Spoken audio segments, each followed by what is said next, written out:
Indonesia.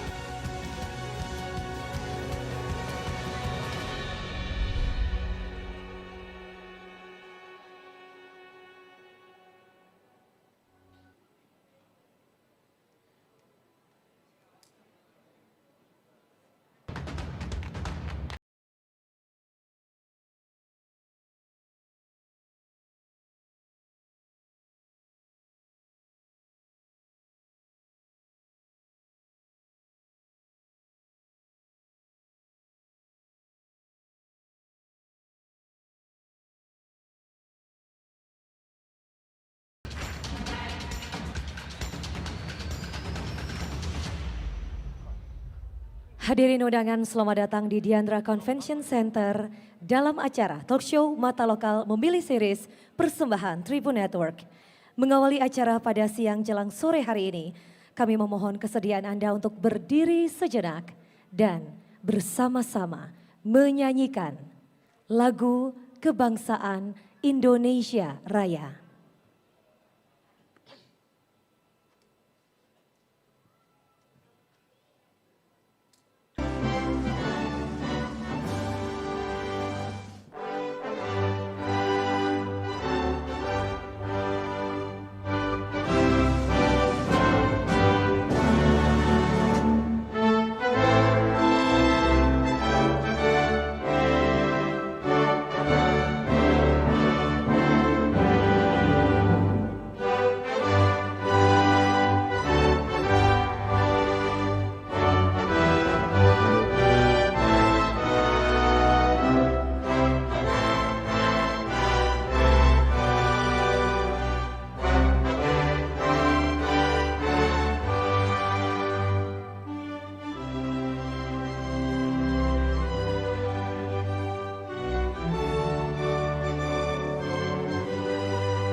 Hadirin disilakan duduk kembali.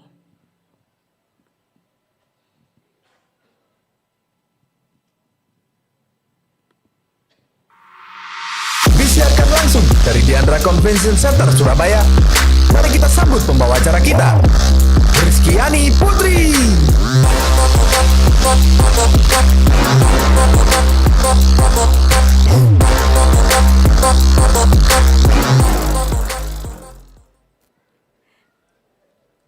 Selamat siang, semangat pagi. Assalamualaikum warahmatullahi wabarakatuh. Salam sejahtera, shalom, om swastiastu, namo buddhaya, salam kebajikan, rahayu dan salam sehat untuk kita semua. Dan tentunya saya ucapkan selamat datang, selamat bergabung dalam acara talk show Mata Lokal Memilih Series Jawa Timur Barometer Politik Indonesia dari Jatim menuju panggung nasional. Terima kasih untuk tepuk tangan penuh semangat dan kontribusi luar biasa yang Bapak Ibu berikan untuk Jawa Timur dan Indonesia sampai dengan hari ini. Dan talk show ini merupakan persembahan dari Tribun Network dalam rangkaian menyambut dan menyongsong pemilu 2024. Dan tidak hanya itu, bertepatan juga dengan puncak acara Hari Jadi tribunjatim.com yang ke-6. Dan sebagai informasi untuk hadirin undangan sekalian, total pembaca kami sampai dengan hari ini sekitar 1 juta orang setiap harinya. Dengan pengunjung platform audiovisual diantaranya Facebook dan YouTube mencapai 1,5 juta per harinya. pada hari jadi yang ke-6 Tribun Jatim dengan bangga menyampaikan bahwa saat ini portal tribunjatim.com telah menjadi media mainstream berbasis digital nomor 1 di Jawa Timur. Pencapaian yang tak mungkin bisa kami raih tanpa dukungan Bapak dan Ibu. Dan talk show Mata Lokal memilih series ini organized by Surya Digital Production, didukung penuh oleh Fentany, Kantor Wilayah Kementerian Hukum dan HAM Jawa Timur, DPRD Provinsi Jawa Timur, DPRD Kota Surabaya, dan United E-Bike. Terima kasih dari kami untuk para sponsor. Dan izinkan kami mengucapkan selamat siang, selamat datang yang terhormat CEO Tribun Network, Bapak Dahlan Dahi. Terima kasih atas waktu yang diluangkan untuk kami hari ini Bapak. Yang kami hormati para pemimpin redaksi, General Manager Bisnis, News Production, Online Manager Tribun Network, seluruh Indonesia yang hadir secara langsung maupun virtual.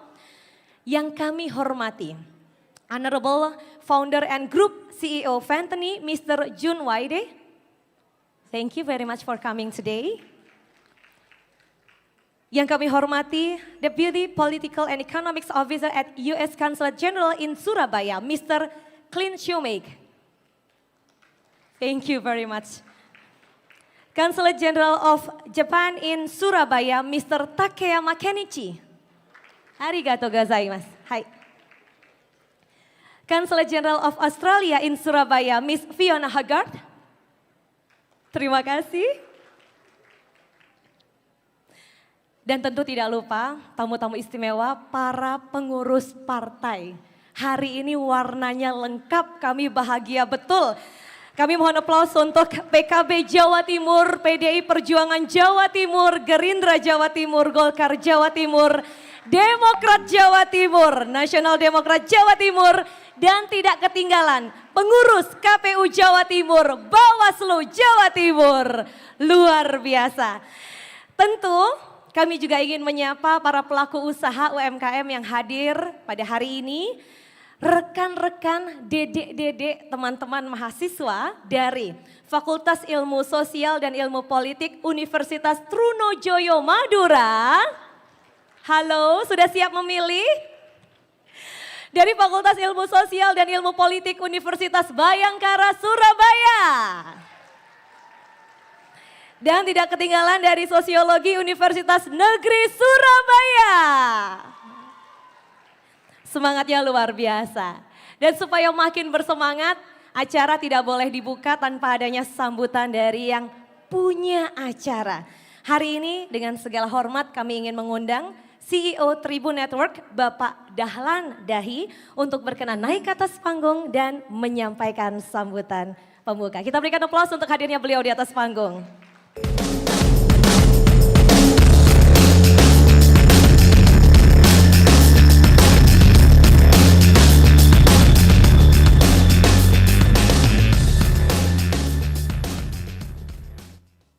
Bismillahirrahmanirrahim. Assalamualaikum warahmatullahi wabarakatuh dan selamat siang. Saya wartawan, jadi saya akan berpidato dengan cara wartawan, jadi lebih egaliter Pak ya.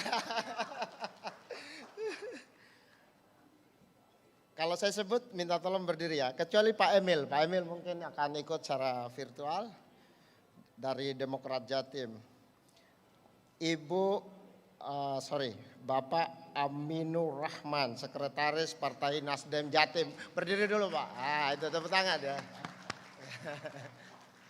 Nah di sebelahnya ini ada Sekretaris PKB, Ibu politisi perempuan tadi hebat sekali, Ibu Ani bisa berdiri? Nah,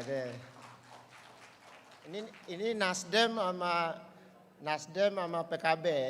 Ini mohon izin Pak. Tadi saya tanya, ini nomor satunya Pak Prabowo atau Pak Muhaimin? Ya kan? Beliau bilang sekretariatnya sekarang di Gerindra, jadi Pak Prabowo sama Pak Muhaimin. Tapi bentar mau bikin sekretariat di PKB, jadi Pak Muhaimin dengan Pak Prabowo gitu kan? Oke. Lalu dari Partai Golkar Jatim, Pak Ketua, Pak Sarmuji. Wah ini. Terima kasih Pak. Ya. Ini beliau baru pulang dari Amsterdam, katanya mempercepat kunjungannya demi untuk acara Tribun Jatim. Terima kasih Pak Sarmuji. Terima kasih. Terus Pak Pelaksana Harian Ketua DPD PDI Jatim Pak Budi Sulistiono. Pak Budi. Nah itu. Seperti jaketnya warna merah. Nah Bapak dan Ibu sekalian, 2 periode jadi wakil bupati, 2 periode jadi bupati. Jadi 20 tahun beliau ada di kekuasaan. Dan by the way ini teman kamar kosnya Pak Jokowi waktu kuliah gitu kan Pak ya. Dasar, terima kasih banyak. Kemudian Partai Gerindra Jatim Pak Anwar Sadat. Wow, thank you Pak, thank you. Ini kayaknya percepat kunjungan dari Semarang juga ya Pak. Terima kasih Pak. Pengamat politik dari Universitas Trunojoyo Maduro, Pak Surohim. Terima kasih Pak, terima kasih banyak. Ya. Nah ini rekan kita dari Bawaslu Jatim Pak Waris. Halo, makasih. Merokoknya boleh di luar sana atau depan Pak? Sama dengan Pak Ketua KPU Pak Hairul Anam. Silakan Pak. Ya, tepuk tangan untuk Pak Hairul Anam. Ya. So Miss June White, again, please stand up. Thank you very much for your coming. Mr. Clint Smoke from U.S. Consulate. Okay, thank you very much. Yeah. Hope you enjoy this session, Pak. Konsulat Jenderal Jepang, Mr. Takayama. Thank you very much. Yeah. Miss Fiona. Yeah. Thank you very much. Yeah. I thought this is a beautiful diplomat in this room. Oke, terima kasih semua sponsor, teman-teman mahasiswa, perwakilan organisasi masyarakat, semua para pelaku UMKM. Baik, saya akan berbicara tentang 3 hal untuk mengantar diskusi kita yang panas. Nanti Mas Febi akan memandu. Yang pertama, mengapa mata lokal memilih? Ini pertanyaan yang agak politik, tapi media harus bisa jawab ini. Begini Bapak dan Ibu sekalian, tahun 99 ada 192 juta pemilih menghasilkan Jokowi sebagai presiden. Ya. Bagi kami, pilihan politik itu sebenarnya dipengaruhi oleh perspektif. Perspektif adalah cara kita melihat persoalan. Dan cara kita melihat persoalan dipengaruhi oleh beragam. Soal budaya, soal agama, soal ideologi politik. Kalau saya jelaskan politik Jatim, nanti akan kelihatan apa yang dimaksud perspektif. Tapi pada dasarnya, pilihan-pilihan politik dipengaruhi oleh lokasi di mana orang itu berada. Dan ini menurut saya cantik sekali, karena anggota DPR yang kemudian terpilih, anggota DPR RI, itu mewakili setiap daerah. Dan ketika mereka di Senayan, secara fisik ada di Senayan, tapi sebenarnya jiwa dan raganya tetap di kampung. Ya. Dan kalau seluruh daerah di Indonesia memiliki ruang untuk bersuara, menurut saya itu yang bisa memastikan Bhinneka Tunggal Ika. Dan kalau kita menyadari bahwa Indonesia beragam dan Bhinneka Tunggal Ika, maka tidak ada pilihan lain. Bhinneka Tunggal Ika adalah pilihan yang final untuk Indonesia. Moga-moga forum ini juga merupakan forum yang makin meneguhkan bahwa kita beragam, kita berbeda-beda, tetapi kita tetap satu Indonesia. Itu yang pertama. Series ini kita udah gelar di Jakarta, nanti kita akan masuk ke Jawa Tengah. Ini sini ada Pemret Tribun Jateng, mana Bang Ewing udah datang untuk belajar di Surabaya bagaimana menyelenggarakan ini di Semarang. Lalu di Jawa Barat kita akan gelar juga, dan serentak di seluruh Indonesia kita ada 40 kota. Kantor kita di seluruh Indonesia akan menggelar series yang sama. Supaya suara Papua terdengar, suara Aceh terdengar, dan suara yang berwarna-warni. Poin yang kedua, pemilu 2019 Jokowi memperoleh 16,2 juta suara di Jawa Timur. Dan ini suara yang menentukan untuk beliau jadi pemenang. Dan di sini Prabowo 8,4 juta. Di Jawa Barat Jokowi kalah 10 juta suara versus 16 juta suara. Itu menjelaskan bahwa betul Jokowi Presiden Republik Indonesia, tapi di Jawa Barat dia kalah, di Jawa Timur dia menang. Dan perbedaan suaranya cukup signifikan, 5,3 juta di Jawa Barat, 6,7 juta di Jawa Timur. Ya, di Jawa Tengah kandangnya nasionalis Partai Banten, Jokowi menang mutlak dengan perbedaan suara 11 juta, 11,9, hampir 12 juta. Jadi menurut saya dinamika Pilpres akan ditentukan oleh 3 daerah ini. Ya, Jokowi di Surabaya beda 6,7 juta di Jawa Timur. Jokowi di Jawa Tengah 11,9 juta perbedaannya. Tapi di Jawa Barat Jokowi kalah, bedanya 5,3 juta. Nah ini yang menarik nih. Di Jawa Barat suara sah lebih banyak. Maksud saya suara tidak sah, artinya golput di Jawa Barat mestinya lebih besar daripada Jawa Timur. Nah, itu juga persoalan ya. So saya rasa itu cara kita memahami politik Indonesia, bahwa ini berbeda-beda. Ya. Berikutnya Jawa Timur, menurut saya ini juga menarik. 98 Soeharto jatuh. Dan selama 24 tahun gubernur berasal dari 3 partai politik. PDIP berarti itu 20 tahun. Dan 4 tahun terakhir adalah PKB. Apa artinya ini? Kalau saya lihat anggota DPR, 120 anggota DPRD di Jawa Timur, 65% ini nasionalis. Nasdem, Demokrat, Golkar, Gerindra, 65%. 20% PKB buat ya. 25 kursi walaupun katanya ada 200 suara nggak bisa kehitung ya. Ya ini kandangnya PKB. 20% PKB. Jadi kalau kita letakkan partai nasionalis di tengah, PKB kanan tapi agak tengah, maka sebenarnya gudangnya nasionalis ada di Jawa Timur. Karena 85% anggota DPR di Jawa Timur itu nasionalis. Tengah, kanan, agak tengah. Saya rasa ini menjelaskan kenapa partai yang agak kanan seperti PKS turun perolehan suaranya dalam 20 tahun terakhir. Seperti apa nanti 2024? Nah, kita pengen dengar update-nya dari Bapak dan Ibu sekalian. Makanya diskusi hari ini akan sangat menarik. Ini tidak tentang Jawa Timur, tapi tentang Pilpres 2024. Yang ketiga, karena menyadari betapa politik Indonesia itu sangat beragam, maka Tribun tidak punya pilihan lain kecuali netral secara politik. Tribun harus memastikan menjadi panggung bagi seluruh kekuatan politik di Indonesia. Dan saya menikmati posisi ini. Tidak apa-apa, agak kencang sedikit. Karena dalam politik Indonesia hari ini, media menjadi netral itu tidak gampang. Karena menurut saya ada 2 level. Level pertama individu. Secara individu di Tribun tidak boleh berpolitik. Kalau berpolitik dia harus keluar. Itu KG, Kompas Gramedia.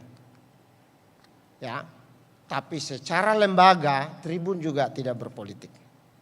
Jadi netral adalah kemuliaan bagi Tribun. Semoga ini juga penting bagi Indonesia. Terima kasih. Assalamualaikum warahmatullahi wabarakatuh.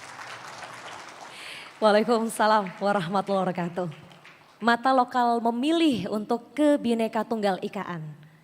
Terima kasih CEO Tribun Network Bapak Dahlan Dahi. Memang beda ya speech-nya kalau ada jurnalis, apalagi jurnalis senior. Agak keder nih, karena hari ini kita punya 2 jurnalis jagoan di panggung ini. Boleh kita berikan aplaus sekali lagi untuk beliau, CEO Tribun Network Bapak Dahlan Dahi. Baik, Sejak awal visi dan misi tribunjatim.com memang adalah mengangkat nilai-nilai lokal ke Jawa Timuran ke panggung nasional bahkan internasional dengan digitalisasi yang ada saat ini. Nah, jelang perhelatan besar pemilu serentak 2024 di mana kita semua berpesta demokrasi di dalamnya, tentu Jawa Timur akan kembali menjadi pusat perhatian. Salah satunya karena tadi telah disampaikan oleh Pak Dahlan. Dan untuk itu tribunjatim.com beriringan dengan hari jadinya yang ke-6 pada tahun ini mengundang para tokoh-tokoh kunci, tokoh politik, penyelenggara pemilu, akademisi maupun tokoh-tokoh masyarakat untuk turut serta berdiskusi dalam talk show bertajuk Jawa Timur Barometer Politik Indonesia, Tokoh Jatim Menuju Panggung Nasional.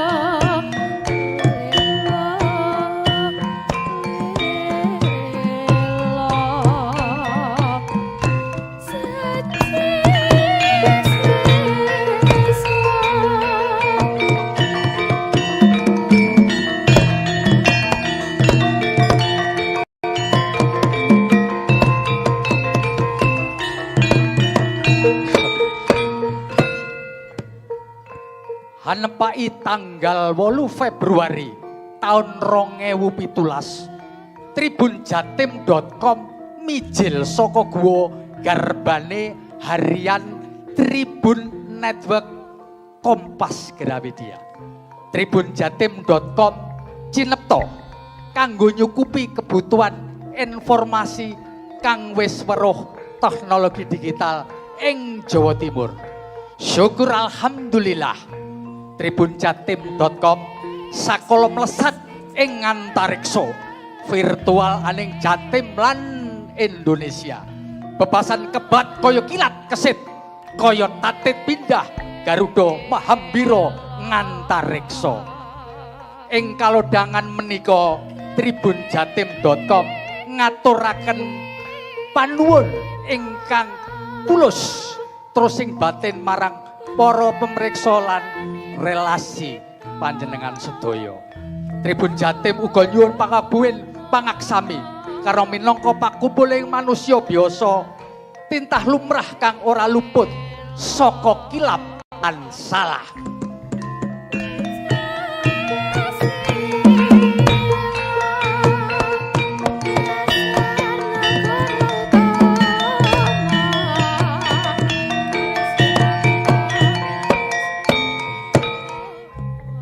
Pada tanggal 8 Februari 2017, tribunjatim.com lahir dari rahim Harian Surya Tribun Network Kompas Gramedia. Tribunjatim.com lahir untuk memenuhi kebutuhan informasi bagi warga Jatim yang telah melek teknologi digital. Syukur alhamdulillah saat ini tribunjatim.com telah melesat ke langit virtual di Jatim dan Indonesia. Dalam kesempatan ini, tribunjatim.com menyampaikan ucapan terima kasih kepada seluruh pembaca dan relasi bisnis. Dan dalam kesempatan ini pula, mohon maaf, bagaimanapun Tribun Jatim adalah sekumpulan manusia biasa yang mempunyai salah dan kilaf. Matur suwun. Terima kasih, thank you very much, arigatou gozaimasu.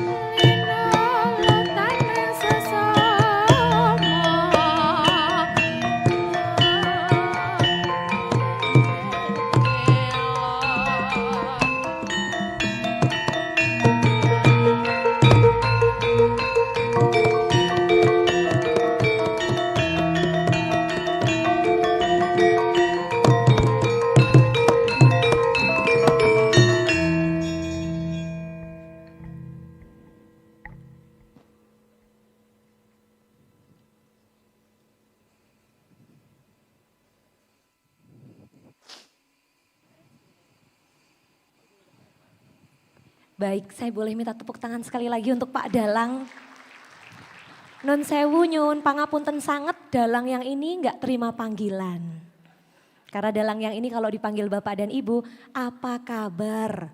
Kerjaan-kerjaan pemberitaan, divisi pemberitaan di Tribun Network. Punten sanget nggih, spesial pakai sanget dinten menika. Baik, Bapak Ibu hadirin undangan, kita akan segera masuk ke puncak acara kita pada siang hari ini. Dengan segala hormat, saya ingin memperkenalkan sosok-sosok penting yang akan banyak berbagi informasi menarik dalam sesi talk show pada siang jelang sore hari ini. Maka izinkan saya memperkenalkan masing-masing narasumber yang saya yakin Bapak dan Ibu sudah sangat mengenal dengan baik.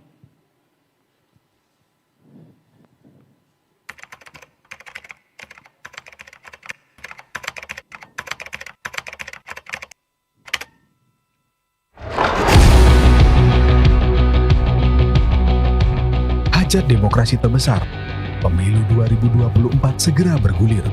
Jawa Timur kembali berpotensi menjadi pembeda di ajang 5 tahunan ini. Dengan total 30 juta pemilih, Jawa Timur otomatis menyumbang sekitar 14,7% suara nasional. Dengan ini tidak berlebihan apabila dikatakan Jawa Timur merupakan barometer politik Indonesia. Tidak hanya itu, tokoh Jawa Timur pun kerap mengisi posisi strategis di pemerintahan pusat, mulai dari pimpinan DPR, menteri, pejabat tinggi, hingga kursi presiden. Lantas, siapakah tokoh Jawa Timur selanjutnya yang akan menjadi perhatian di tingkat nasional? Dipandu langsung oleh News Director Tribun Network, Feby Mahendra Putra. Inilah talk show Mata Lokal memilih series Jawa Timur Barometer Politik Indonesia. Tokoh Jatim menuju panggung nasional. Dan tanpa menunggu lebih lama lagi, izinkan saya memperkenalkan jajaran narasumber yang sudah hadir di meja masing-masing. Sengaja kami kemas spesial, tidak perlu duduk di atas panggung, namun dari tempat duduk Bapak Ibu masing-masing. Karena apa? Yang Bapak Ibu wakili adalah rakyat, dan hari ini rakyat bersama Anda duduk di sini. Boleh saya minta aplaus sekali lagi? Dan inilah dia narasumber untuk talk show hari ini.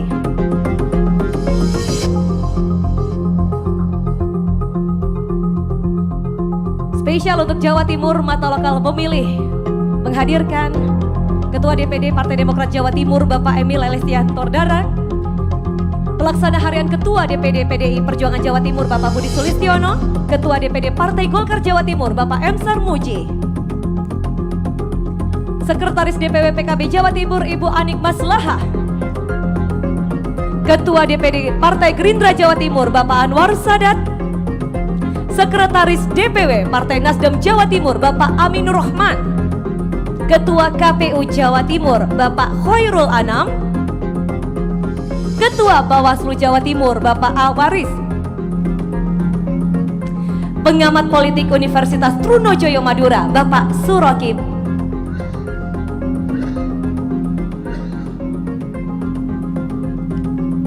Kita berikan aplaus sekali lagi untuk para narasumber yang sudah hadir di tengah-tengah kita. Dan untuk pemandu talk show yang luar biasa ini, mari kita sambut moderator spesial kita, Sang Dalang.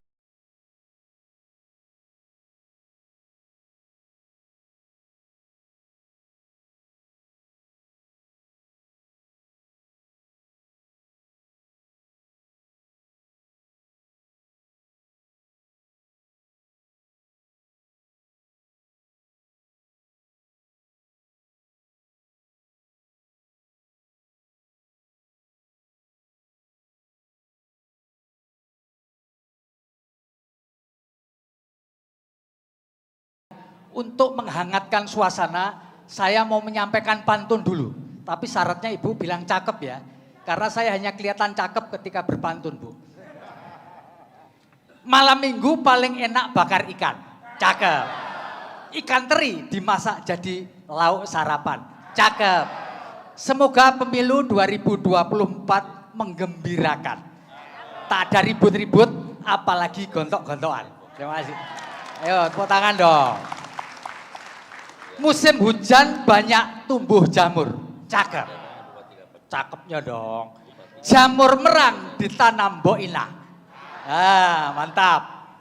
banyak tokoh nasional dari Jawa Timur pada tahun 2024, apakah ada yang dapat amanah? Tepuk tangan buat kita semua.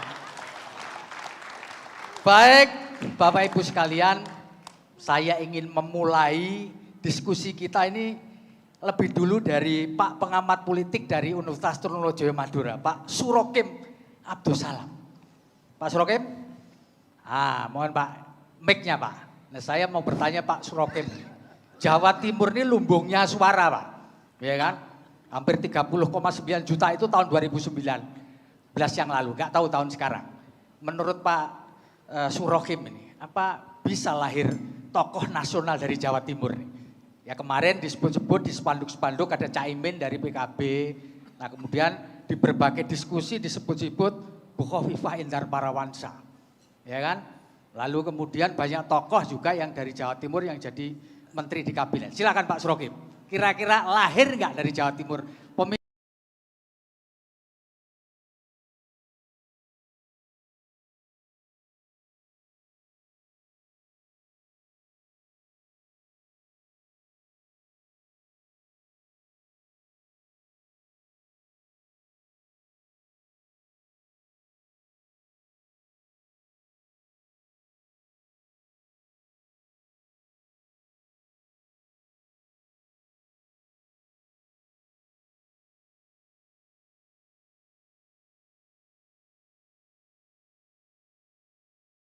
Oh boleh. Biar gak kalah saingan Pak ya. Monggo silakan. Cuman pakai jurusnya Joko Sembung naik Vespa. Iya bagus. Kalau tidak nyambung mohon dimaklumi. Iya mantap. Bu Hindun jadi guru senam. Cakep. Makan bersama saat hujan rintik. Sangat cakep. Selamat ulang tahun Tribun Jatim ke-6. Tetap istiqomah mengawal kebaikan politik. Mantap. Tepuk tangan. Matur suwun Mas. Oke. Ada buku begini ya. Ya, Cak Mamat naik sepeda baru, mantap. jalan ke Jemur, rumahnya Bu Gubernur itu, Cakep. dihadang massa. Selamat merayakan pesta pemilu dari Jawa Timur menuju Indonesia. Mantap. Tapi itu ngerpek di Google pada lain. Silakan Pak. Saya setuju Apa yang setuju Pak? yang disampaikan Pak Dalang tadi. Memang dari sisi jumlah pemilih, Jawa Timur nomor 2 setelah Jawa Barat. Ya. Tapi dari segi heterogenitas, Ya. Jawa Timur lebih beragam. Ya. Sehingga angka yang tadi diperoleh Pak Jokowi itu Ya. kadang-kadang lebih dekat dengan perolehan representasi nasional. Oh gitu ya. Agak berbeda dengan Jawa Barat yang lebih homogen. Ya. Makanya harus menang di Jawa Timur. Yang pertama. Yang kedua, dari sentrum politik, Ya. setelah Jakarta itu ya Surabaya, Jawa Timur. Ya. Sehingga wajar kalau kemudian banyak tokoh Ya. yang kemudian muncul. Tentu ini tidak serta-merta ya, karena ada faktor sejarah juga yang membuat kenapa Jawa Timur itu menjadi pusat lahirnya tokoh-tokoh nasional. Ya. Mulai dari perjuangan sampai sekarang. Dan yang ketiga, jangan dilupakan bahwa Jawa Timur itu salah satu sentrum warga Nahdliyin. Iya. Ormas Jadi, Islam terbesar di dunia. Ormas Islam terbesar di Indonesia. Di dunia Pak, bahkan Pak. Orang yang mengaku Nahdliyin, yang tidak punya KTA, itu jauh lebih banyak daripada yang punya KTA. Maka betul kata Ketua Umum PBNU, kalau didata Ya. mungkin angka 49 itu masuk akal jumlah warga Nahdliyin dan hampir 68%-nya ada di Jawa Timur. Ya. Karena itu kalau kita bicara tentang bagaimana cara menang di Jawa Timur agar bisa memberi kontribusi 16% tadi pada suara nasional, salah satu yang harus didekati itu adalah pemilih Nahdliyin. Lalu yang kedua, seiring dengan konteks perubahan zaman, jadi memang betul ada faktor makro, ada faktor mikro. Memang selalu tidak mudah dan tidak gampang, selalu kompleks. Tetapi dalam konteks politik Jawa Timur, dinamikanya cukup tinggi. Angka swing voters, decided voter, undecided voters selalu kecenderungannya tinggi. Ya. Jadi kita masih punya waktu 1 tahun ke depan. Ya. H-1 saja masih ada 11% di Jawa Timur yang masih swing dan undecided Swing, itu. ya. Jadi kemungkinan besar kalau masih setahun begini ini kira-kira masih di atas 30%. Tinggi. Dan itu yang membuat Bapak Ibu tidak perlu harus baper terhadap berbagai hasil survei. Ya. Karena hasil survei itu merepresentasikan apa yang ada saat ini. Bahkan menurut saya harus berterima kasih. Ya. Karena itu akan jadi kompas jalan. Jadi sekaligus ini supaya Bapak Ibu selalu memandang lembaga-lembaga survei itu tidak dari jeleknya saja, tapi Positif juga ya. ada positifnya. Ya.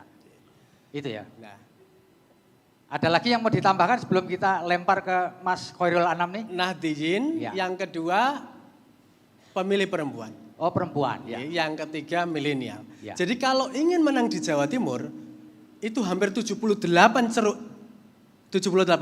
Ya. suara itu harus mendekati Nahdliyin, harus mendekati milenial, dan itu artinya umur 17 sampai 39 tahun, dan yang ketiga harus mendekati perempuan. Ya. Ibu-ibu itu ada fenomena rating kiri, belok kanan, itu penting untuk diwaspadai, Iya, iya. tapi mereka sangat loyal. Ya.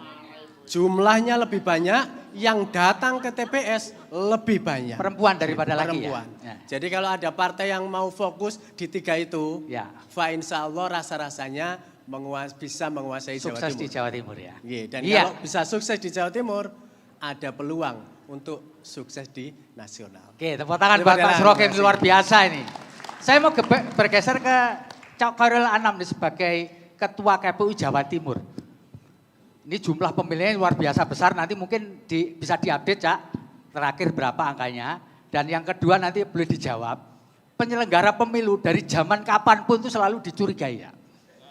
Nggak jujur lah, bisa dibeli lah, ya pengamanan suara bisa dipindah-pindah gitu. Saya kepingin Cak Anam punya komitmen di depan kita semua.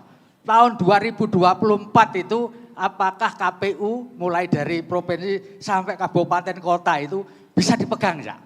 Ya supaya kita semua nyoblos itu dengan riang gembira. Silakan Cak Anam. Oke, terima kasih. Assalamualaikum warahmatullahi wabarakatuh. Waalaikumsalam. Selamat siang, salam sehat untuk kita semua. Yang pertama tentu kita ucapkan selamat ulang tahun untuk Tribun Network. Ya. Semoga senantiasa bisa membangun literasi khususnya di Jawa Timur. Ya. Amin, amin. Terima kasih. Satu pantun dulu Mas. Wah, mantap, mantap. Ini lomba pantun juga nih. sering saya sampaikan. Ya. Sekuntum bunga mekar di taman, Cakep, harum baunya bunga melati. cakep. Sukses pemilu tanpa halangan. Siap. Jika semua stakeholder bersinergi dan berkolaborasi. Iya, tepuk tangan. Mantap, Cak Anam. Terima kasih. Jadi yang pertama ya, menjawab tadi pertanyaan Mas Febi ya. Mas Febi ini memang spesialis moderator, provokator juga ya.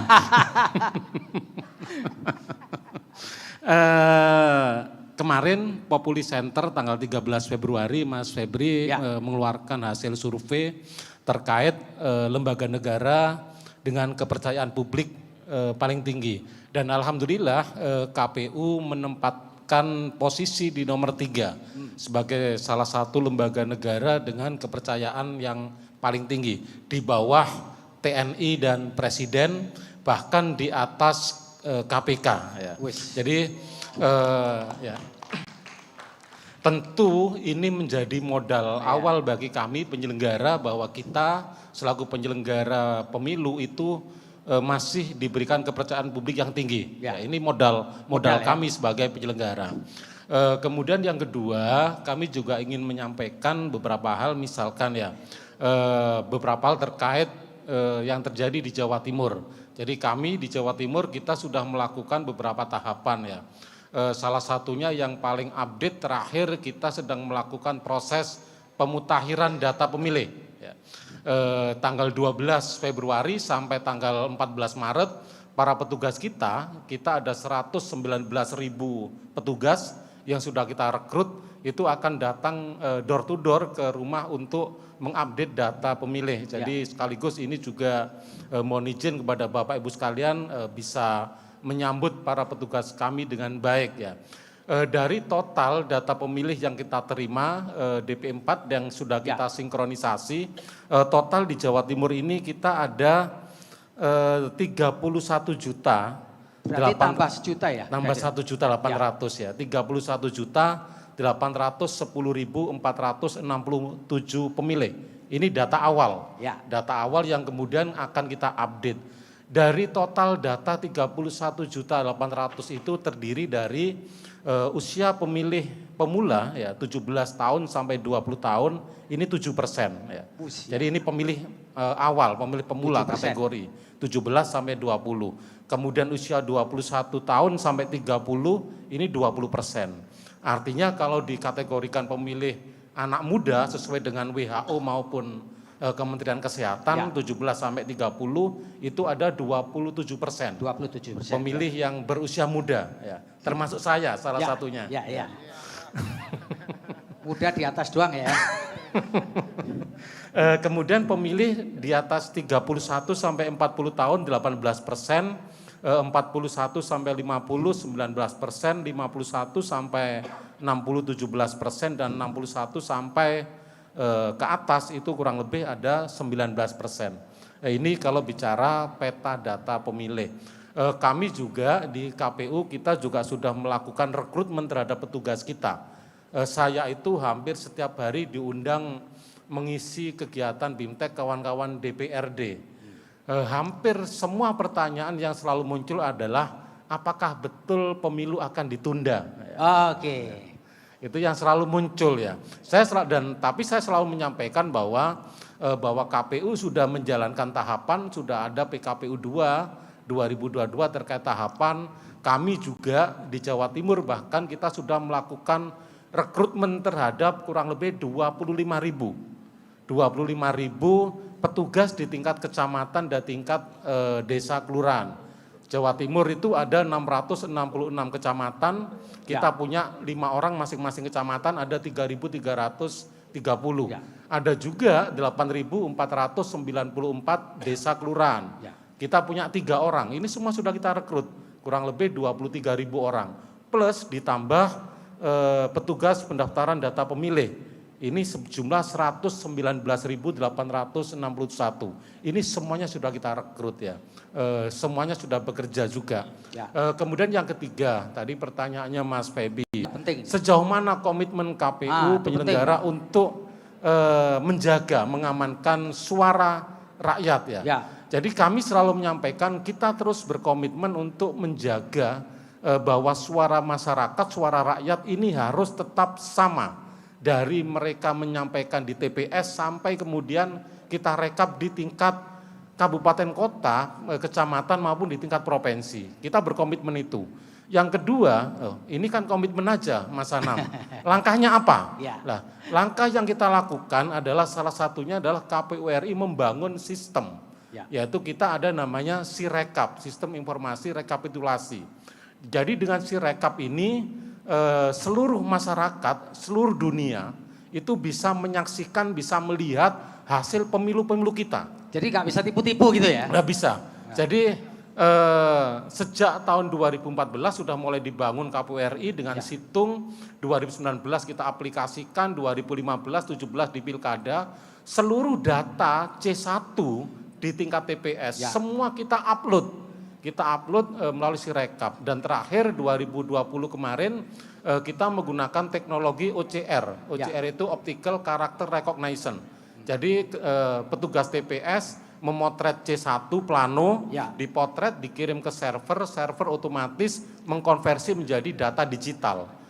Sehingga kemudian secara otomatis dia terekap. Ya. Ini yang dikatakan KPU bahwa kita melakukan e-rekapitulasi. Lah ini yang dimaksud dengan e-rekap. Direkap secara otomatis sehingga masyarakat bisa melihat data itu sudah matang, sudah ada datanya dan juga ada file JPEG-nya.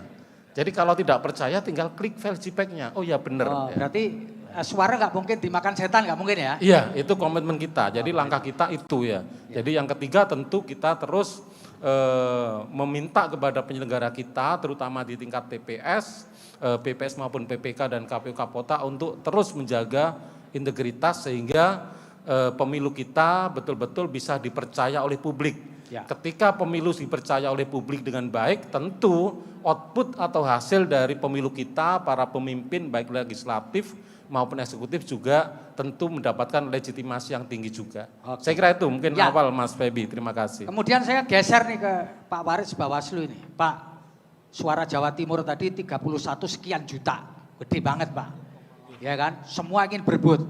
Nah Bapak sebagai pengawas nih Pak, krusial poin apa yang terjadi di Jawa Timur yang patut diperhatikan? Supaya tidak ada colong-menyolong suara meskipun Mas Khairul tadi, Cak Anam tadi sudah berkomitmen, nggak mungkin lobby tipu-tipu, lobby dan upeti nggak mungkin. Apa betul seperti itu? Silakan Pak. Ya, terima kasih. Mantap. Saya pikir di seluruh tahapan pemilu itu nanti bisa berpotensi ada masalah. Oh, semua ya? Iya, semua di situ. Sekarang kita kebetulan kan sedang tahapan pencalonan DPD dan mutarlih. Ya. Jadi seluruhnya di setiap tahapan pemilu saya pikir berpotensi ada masalah sehingga disitulah Bawaslu harus hadir untuk memastikan seluruh tahapan benar. Gitu.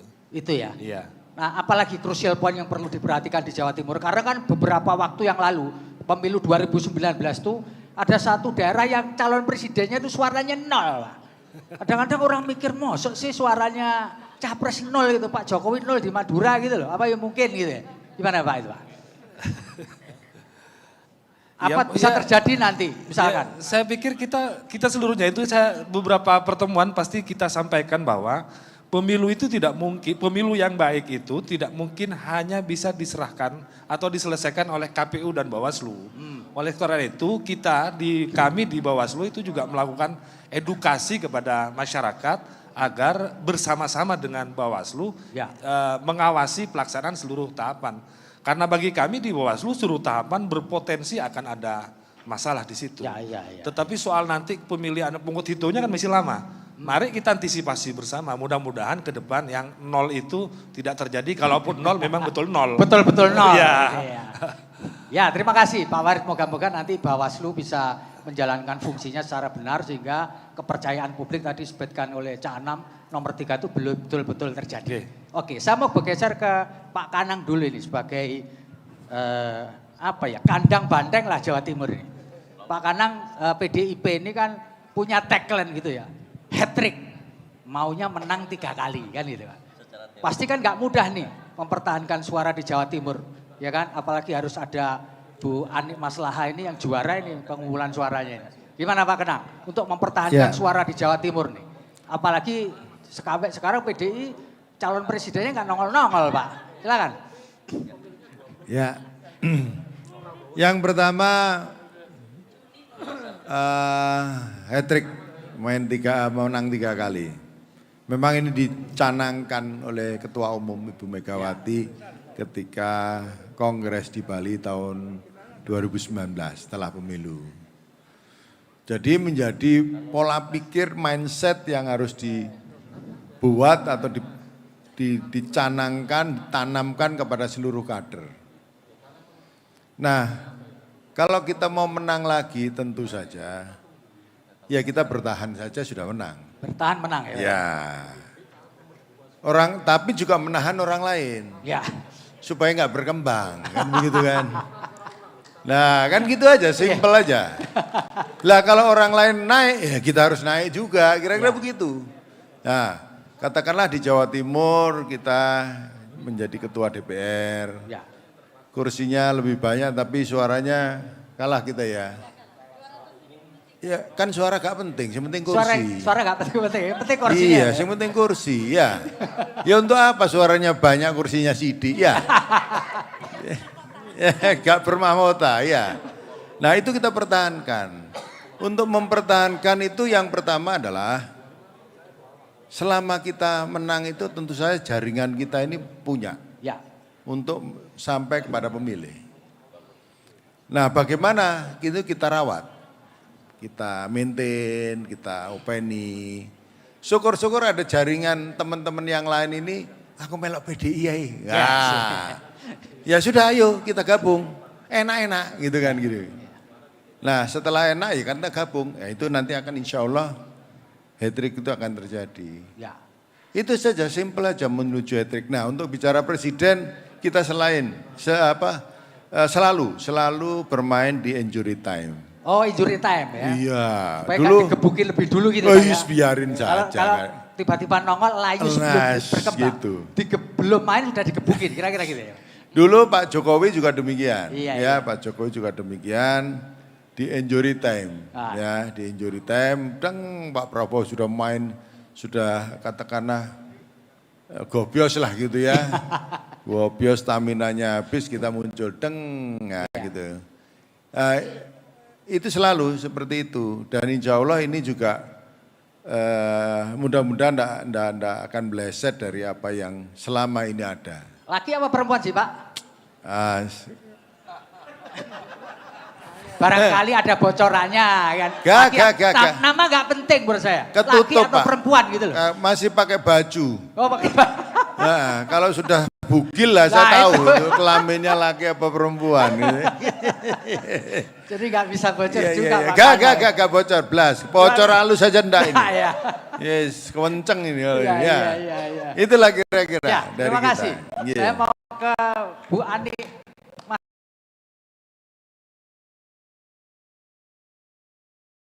Masalah dulu ini. Sebagai pemenang suara terbanyak di Jatim.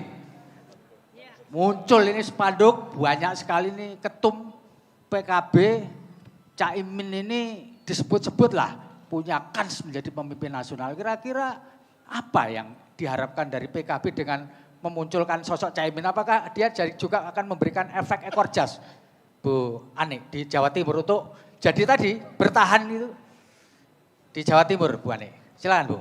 Ya, terima kasih. Pertama pastinya Ya, bahwa ketika kita ingin berjuang yang lebih maksimal, Ya. maka kita harus jadi decision maker, kira-kira bos begitu. gitu ya. Bagi PKB, Ya. politik itu ibadah. Oh gitu. PKB berkah, lah Oh, kira-kira siap. kayak begitulah ya. Maka kita bila ingin mendapatkan keberkahan, Ya. maka ikutlah politik ke PKB, kira-kira Oh, kayak gitu. begitu. Ya, mantap ya. Mantap ya. Yang kedua, so pasti bahwa kotel efek itu akan berpengaruh kepada elektoral partai. Ya. Karenanya ketika muktamar di Bali Ya. tahun 2015, kita 34 provinsi sepakat bahwa ketua umum kita adalah calon presiden. Ya. Harga mati, PKB tidak akan mengusung calon lain. Yang diusung adalah ketua umum Jadi partai. kayak NKRI gitu ya, harga Harga mati. mati. Gak bisa ditawar. Tidak bisa ditawar. Ini sebelahnya ada Gerindra loh Bu, sudah Ya. kadung bikin koalisi loh. Persoalan apakah di presiden atau wakil presiden itu urusan kamarnya ketum, kira-kira kayak Iya, gitulah. iya, iya.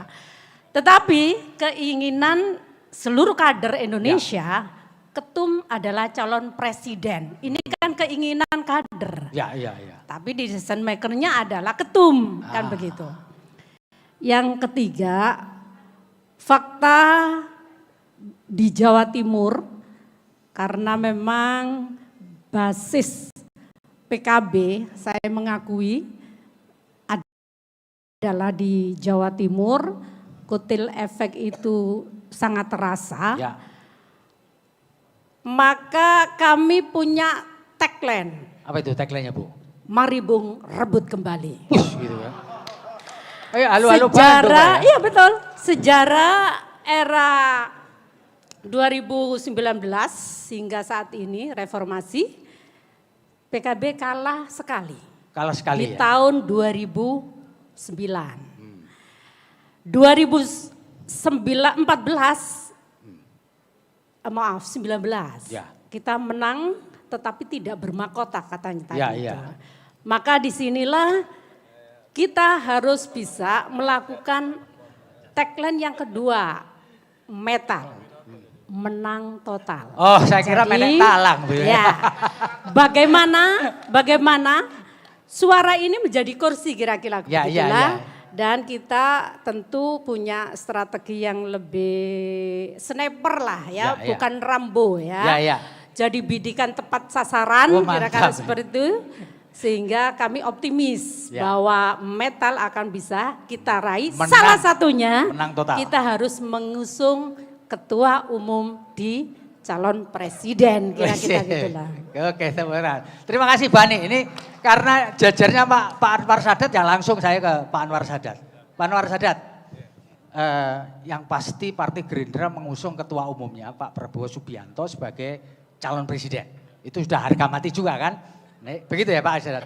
Nah Pak Anwar, apakah keputusan partai untuk berkoalisi dengan PKB, ya kantornya bersama lalu mengusung Pak Prabowo sebagai calon presiden, ini akan membawa efek elektoral nggak di Jawa Timur, Pak? Silakan, Pak.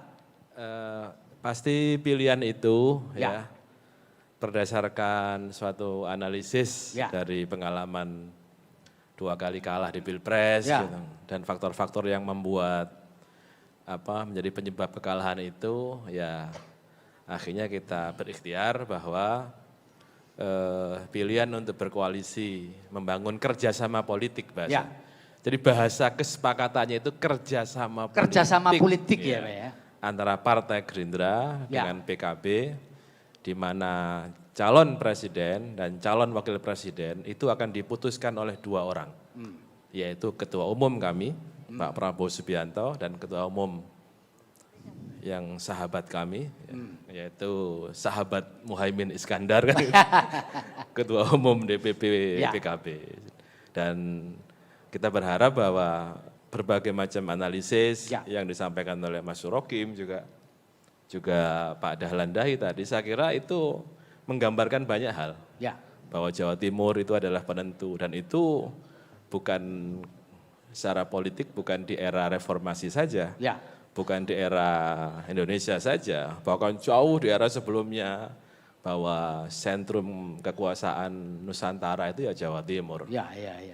The conqueror of the world ya, Ya. Mongol aja bisa takluk di sini oleh Raden Wijaya kan gitu Ya, kan ya, ya. betul, Dan betul. menurut saya ini menggambarkan betapa Jawa Timur sangat penting karena memiliki kompleksitas. Ya. Karena subkultur, karena tradisi, karena budaya, dan karena struggle-nya. Coba lihat tadi yang disampaikan Pak Kanang tadi, menggambarkan betapa akan ketatnya pemilu 2024 nanti itu. Padahal cuma omongan biasa gitu. Bahasanya sederhana tapi sudah menggambarkan bahwa 2024 akan menjadi pemilu yang tidak mudah bagi kita semua. Ya, ya. Saya sebelum masuk ke sini tadi sudah berpikir saya akan ngomong soal apa. Saya ingin menggambarkan tentang bahwa Jawa Timur ini adalah miniatur Indonesia. Ya. Ternyata Pak Dahlan Dahi sudah mendahului. Betul bahwa Jawa Timur adalah miniatur Indonesia. Dan sejarah politik di era reformasi, saya ingin melengkapi yang disampaikan oleh Ya. Pak Dahlan bahwa bukan hanya gubernurnya, tetapi partai politik pemenangnya juga saling bergantian. PKB, Demokrat, PKB lagi, PDIP. Dan saya kok merasa feeling saya yang akan datang pemenangnya adalah Partai Gerindra. Wes wayai ya. Baik, tepuk tangan. Moga-moga terkabul, Pak. Baik, kita akan memasuki sesi kedua. Tapi sebelum memasuki sesi kedua, saya tawarkan kepada para mahasiswa atau ibu-ibu yang hadir lah di sini. Siapa yang mau tanya, tapi pertanyaan diajukan setelah sesi kedua ya. Setelah nanti para narasumber yang tersisa, saya kepingin ada yang tanya, 2 orang nanti hubungi panitia. Siapa yang akan bertanya, sebutkan nama, pertanyaannya apa, ditujukan kepada siapa, ya, supaya diskusi kita pada hari ini gayeng, ya, gayeng. Dan oleh karena itu siapkan nama dari mana, 2 orang lah boleh, 3 orang juga boleh, deh, ya. Sebelum memasuki sesi kedua, kita saksikan tayangan berikut ini.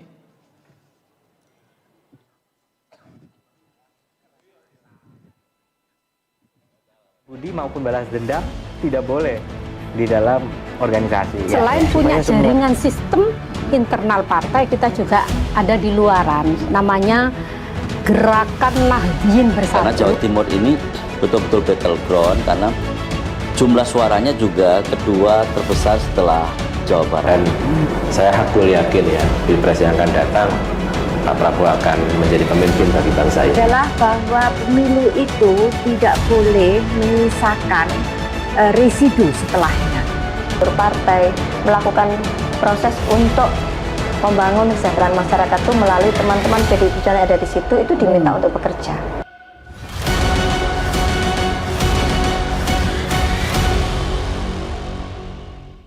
Saksikan wawancara eksklusif Mata Lokal Memilih hanya di YouTube channel Tribun Jatim Official. Dipersembahkan oleh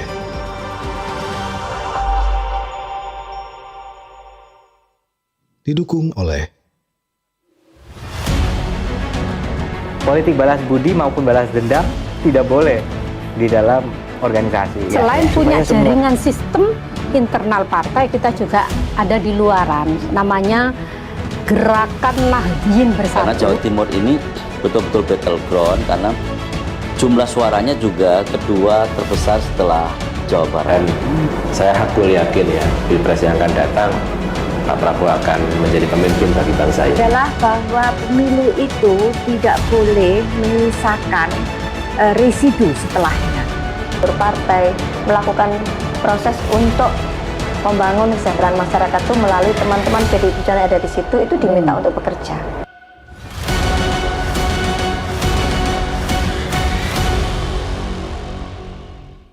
Saksikan wawancara eksklusif Mata Lokal Memilih hanya di YouTube channel Tribun Jatim Official. Dipersembahkan oleh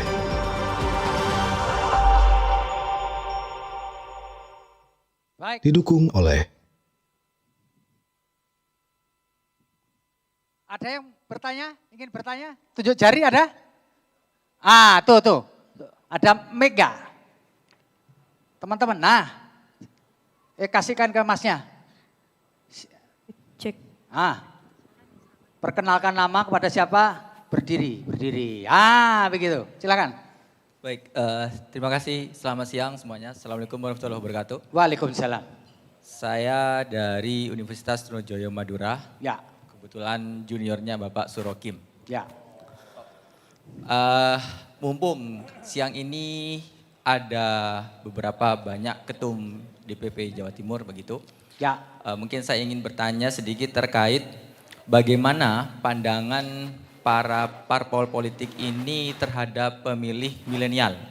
Karena mau tidak mau dari 2019 sampai 2024 itu ada range waktu yang cukup lama untuk menarik gitu ya, menarik pemilih milenial ini. Ya.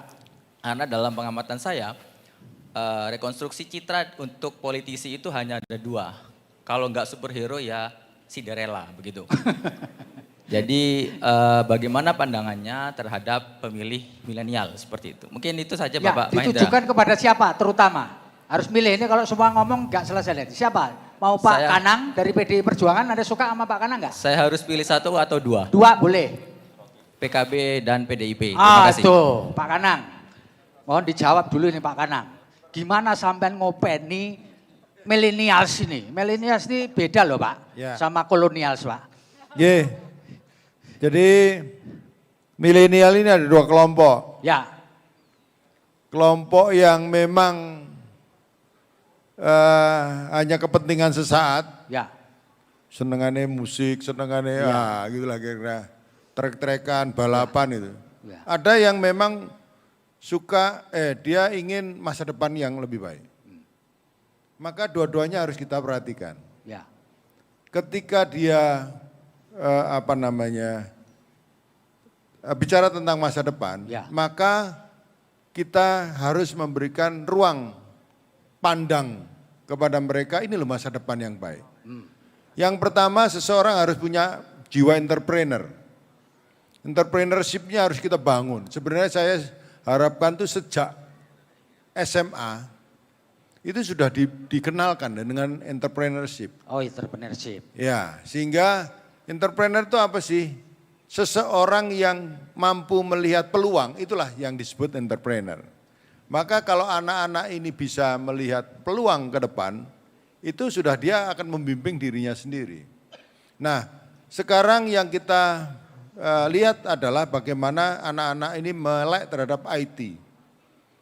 Semuanya kita transaksi apapun, marketing lah apa ini sudah IT dengan teknologi yang ada. Maka itu harus kita kenalkan terus-menerus dan kita harus bekerja sama dengan perguruan tinggi di mana ketika dia lulus dia sudah tidak punya mental pegawai lagi. Emang PDI punya program itu? Ada. Ada ya? Ada. Jadi kita kerjasama termasuk kepada Pak Menteri kita. Nah, gitulah kira-kira ya. Nah, kemudian ketika sesaat ini juga orang yang senang musik, yang senang itu ya mesti kita kasih tempat lah. Ya tempatnya ya di situ-situ aja ya sudah biarin saja. Yang penting kita bisa bekerja sama antara PDI Perjuangan dengan milenial. Itu kira-kira. Terima kasih. Bu Ani gimana ini? Openin milenial sini Bu. Ya, pertama perlu saya sampaikan bahwa 10 tahun yang lalu PKB sudah meredesain menjadi partai kader. Bagaimana PKB ini tidak mengandalkan lagi kepada figur nasional. Sosok-sosok gitu? Sosok-sosok tidak. Tetapi bagaimana menjadikan jati dirinya itu adalah figur. Semua kader PKB adalah figur, kira-kira kayak begitu. Maka ketika orientasinya seperti itu, maka kader-kader muda lah yang lebih mudah untuk di branding dan ya modifikasinya lah kira-kira kayak begitu. Rekrutmen kader muda itulah yang kita optimalkan. Yang kedua, maka ketika kita sudah mendesain sebagai partai kader, implementasinya adalah peluang kerja-kerja partai. PKB ini 10 tahun ini sudah mendelegasikan kepada kader-kader muda sampai pada bentuk kegiatan-kegiatannya pun lebih mengarah kepada kaula muda. Satu, setidaknya ini bentuk kampanye kita. Kita tidak menafikan bahwa angka golput, mereka yang berbicara dengan persoalan golput itu kan identik dengan kaula muda, kira-kira kayak begitulah. Karena masih trust kepada politiknya masih rendah. Dianggap, ya bukan rendah sih, artinya masih belum kuat lah kira-kira kayak begitu. Maka ketika program-program kerja partai ini didelegasikan dan beserta kegiatan yang adalah anak muda, setidaknya ini menjawab apa yang menjadi kebingungan, persoalan, bahkan kebutuhan mereka. Nah, yang ketiga, karena memang saat ini hari-hari untuk pencalekan, kita memberikan privilege tersendiri kepada caleg muda yang potensi. Bisa mendulang suara sampai pada menjadikan kursi. Tapi enggak pakai mahar kan Bu ya? Enggak ya? Enggak pakai. Enggak pakai ya? Ya enggak pakai lah. ini. Bisa dilihat nanti di kantor kira-kira gitu ya. Dan alhamdulillah akhirnya per hari ini di PKB insya Allah akan ada fit and proper test tanggal 9. Itu sudah ada 150 ya. Harusnya kan hanya 120 caleg dan itu 30%-nya adalah anak muda dari teman-teman yang startup sampai pada chef dari Cina pun ada dan itu perempuan, Ning lagi dari Tulungagung, ada juga yang selebriti, ada macam-macam lah ya. Yang itu adalah kelompok muda. Itu sehingga besar harapan karena muda itu identik dengan ideologis, muda itu identik dengan cak-cak ya. Muda itu identik dengan inspiratif, kerja keras, cepat. Itulah yang diinginkan oleh PKB untuk merombak menjadi partai kader. Oke, terima kasih Bu. Sekarang saya mau bergeser ke Pak Sarmuji nih. Pak Sarmuji, Golkar ini kan partai tua ini, partai yang sudah lama betul gitu ya. Tentu tidak ingin jadi pemain pinggiran di Jawa Timur ini. Ya kayak tadi rebut kembali bagaimana nih? Golkar kembali menegakkan kejayaan mengingat sampai sekarang juga belum menentukan siapa capres dan wapresnya Pak. Silakan. Saya kirim pantun dulu. Nah, boleh ya? Boleh Bos, silakan. Pak Mamat makan nasi tim. Cakep. Nasi tim dimakan hangat-hangat. Cakep. Selamat Tribun Jatim, 6 tahun jadi sahabat. Wey, mantap. Satu lagi ya. Ya.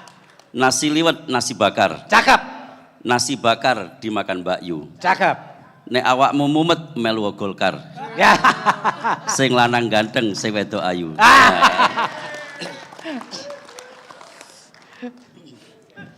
Baik, saya menjawab pertanyaan moderator. Ya.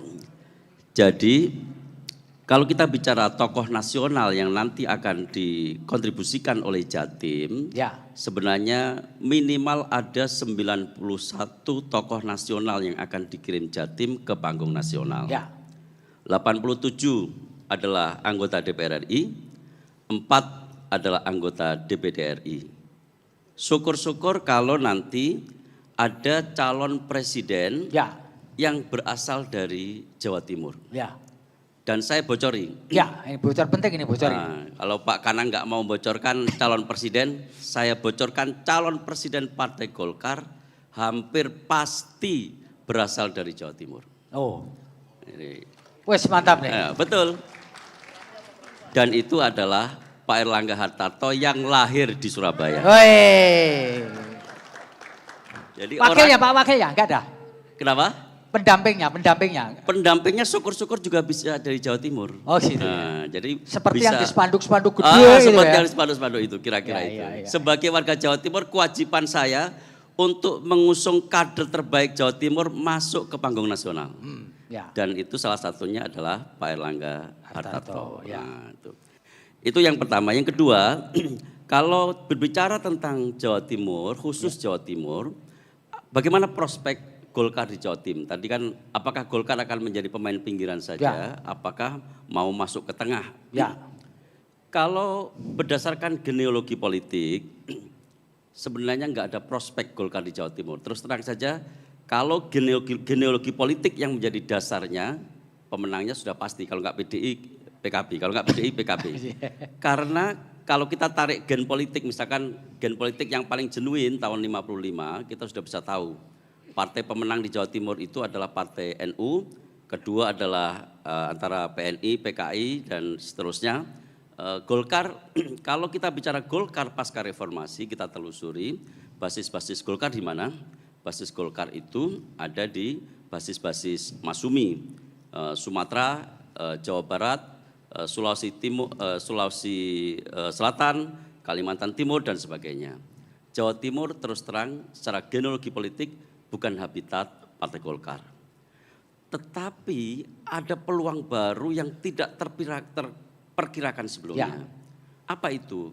Kemajuan informasi dan teknologi, dan yang kedua adalah munculnya pemilih milenial yang mendominasi pada pemilu 2019 dan pemilu 2024. Persentase pemilih milenial, dan itu adalah mereka yang sangat adaptif pada informasi dan teknologi, adalah sasar yang bisa diakses oleh partai siapa saja. Dan Golkar mempersiapkan perangkat untuk menjangkau pemilih milenial, generasi Z, dan kaum milenial untuk bisa masuk ke dalam Partai Golkar. Jadi dengan cara itu, insya Allah di 2024, Golkar tidak akan menjadi pemain pinggiran lagi di Jawa Timur. Nah, kira-kira itu. Pak Sarmuji, kan tadi kalau PKB untuk menarik pemilih milenial kan caleg-calegnya itu dipilih, dipreferensikan orang-orang muda gitu ya.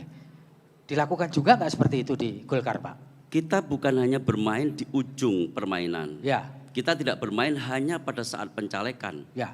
Tetapi kita buka ruang yang sangat terbuka dalam proses politik. Mulai awal kita memimpin, kita fasilitasi anak-anak muda untuk menjadi pemain di Partai Golkar. Ada dua sebenarnya titik tekan kita.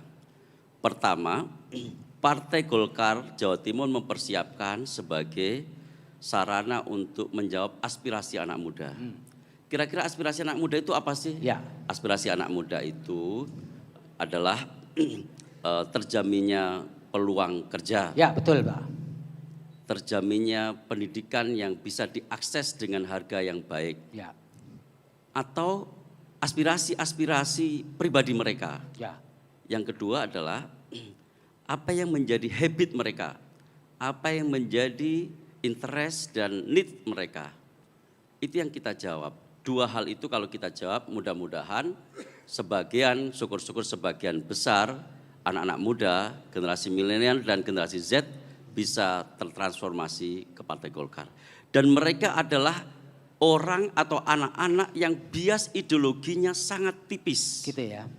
Mereka adalah orang-orang yang sebenarnya dari sisi genealogi politik terputus dari generasi sebelumnya akibat kemajuan informasi dan teknologi. Karena itu sekali lagi kita mau persiapkan perangkat yang sangat baik untuk bisa menjangkau mereka. Begitu itu ya, kira-kira. Pak Sarmuji. Siap, Kita siap, geser ke siap. Nasdem ini. Tak tukang untuk Nasdem karena satu-satunya partai yang sudah punya calon presiden nih Pak. Bakal calon sih. Pak, bakal calon presidennya Nasdem ini kan Pak Anies Baswedan ini. Tentu kepinginnya akan dapat efek ekor jas gitulah. Terutama di Jawa Timur. Pak bisa dijelaskan Pak, Pak Aminur Rahman ini sebagai sekretaris DPW. Apakah Pak Anies ini buru-buru Nasdem akan bisa menarik suara di Jawa Timur yang jumlahnya 31 something juta ini Pak. Silakan Pak Aminur Rahman. Terima kasih Pak Dalang. Sebelumnya saya ucapkan selamat ulang tahun pada Tribun Network Jatim yang hari ini menginisiasi gagasan forum ini luar biasa. Kami apresiasi. Tepuk tangan untuk Tribun. Iya, tepuk tangan buat kita. Saya ingin merespon dari Pak Dalang. Yang pertama, Nasdem ini memang kategori partai baru ya. Usianya baru 11 tahun. Dengan rekan-rekan partai di samping saya ini sudah, kita ini mungkin masih balita. Ya. Tapi bukan berarti balita yang dalam konstelasi politik ini kita belum punya ide gagasan. Maka Nasdem sebagai partai baru yang menyajikan tagline-nya adalah Gerakan Perubahan Restorasi Indonesia. Disitulah adalah tema baru yang kita usung. Sebagai partai baru tentu punya cara baru dalam berpartai. Kalau hari ini Nasdem sudah mendeklarasikan seorang calon presiden yang mungkin banyak pihak menilai kenapa sih nggak kadernya sendiri. Ya, gitu. ya penting Ya, itu Pak. Kok justru orang lain. Saya harus menarik ke belakang dulu bahwa Pak Anies Baswedan ini adalah seorang membaca deklarator Ormas Nasional Demokrat. Dia yang membaca gagasan restorasi pada tahun 2010. Sehingga kalau hari ini Ketua Umum Partai Nasdem mengumumkan bahwa Pak Anies Baswedan itu menjadi calon presiden, saya kira ini benang merahnya nggak putus. Oke. Ada. Tapi mekanisme itu dilakukan melalui mekanisme partai. Hasil rapat kerja nasional yang dilakukan setahun yang lalu, 2022. Ada 3 nama di situ memang yang disepakati oleh seluruh kader Nasdem seluruh Indonesia. Ada Pak Ganjar, ada Pak Anies, dan ada Pak Andika. Keputusan Rakernas itu menyerahkan penuh, mandat penuh pada Ketua Umum untuk memilih di antara 3 ini. Karena 3-3-nya ini baik. Tentu Ketua Umum memutuskan Pak Anies, itu semua kader Partai Nasdem seluruh Indonesia sudah berkomitmen. Kita satu komando dengan Ketua Umum Bapak Haji Surya Paloh. Kalau tadi Pak, nanti munculnya sosok Pak Anies itu buat Nasdem di Jawa Timur bisa membawa efek elektoral nggak Pak di Jawa Timur? Harapan Nasdem ke depan dengan munculnya sosok calon presiden yang sudah dideklarasikan Pak Anies, kita ingin mendapatkan manfaat elektoral dari situ. Karena bagaimanapun juga politik ini tidak bisa dilepaskan dari persepsi publik. Dan hari ini kita juga telah membaca hasil pollingnya Kompas. Ya betul, survei Kompas. Nah, ternyata di situ ada dampak yang terasa bagi Nasdem langsung atau tidak. Ya, dampak elektoral itu Ada. memberikan kontribusi yang cukup menggembirakan bagi Nasdem. Jadi mau diakui atau tidak efek elektoralnya ada ya Pak? Ada. Dan itu juga membawa nilai positif buat Partai ke Nasdem terutama di Jawa Timur. Baik, sekarang ada peserta tambahan ini Pak Emil Dardak sebagai Ketua DPD Partai Demokrat Jawa Timur. Kok gak muncul loh? Mana Pak Emil? Sebentar, kita tunggu Pak Emil supaya forum kita lengkap ini.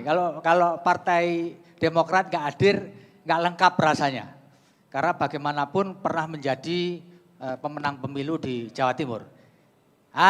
Silakan Pak Emil Dardak, Ketua DPD Partai Demokrat Jawa Timur. Ya, karena ada tugas negara, beliau baru bisa hadir pada kesempatan kali ini.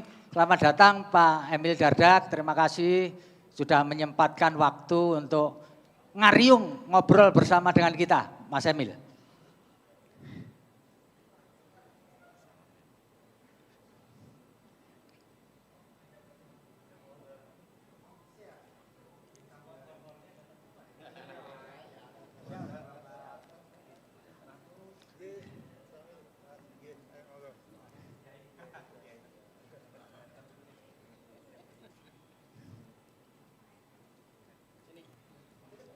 Silakan Pak Emil.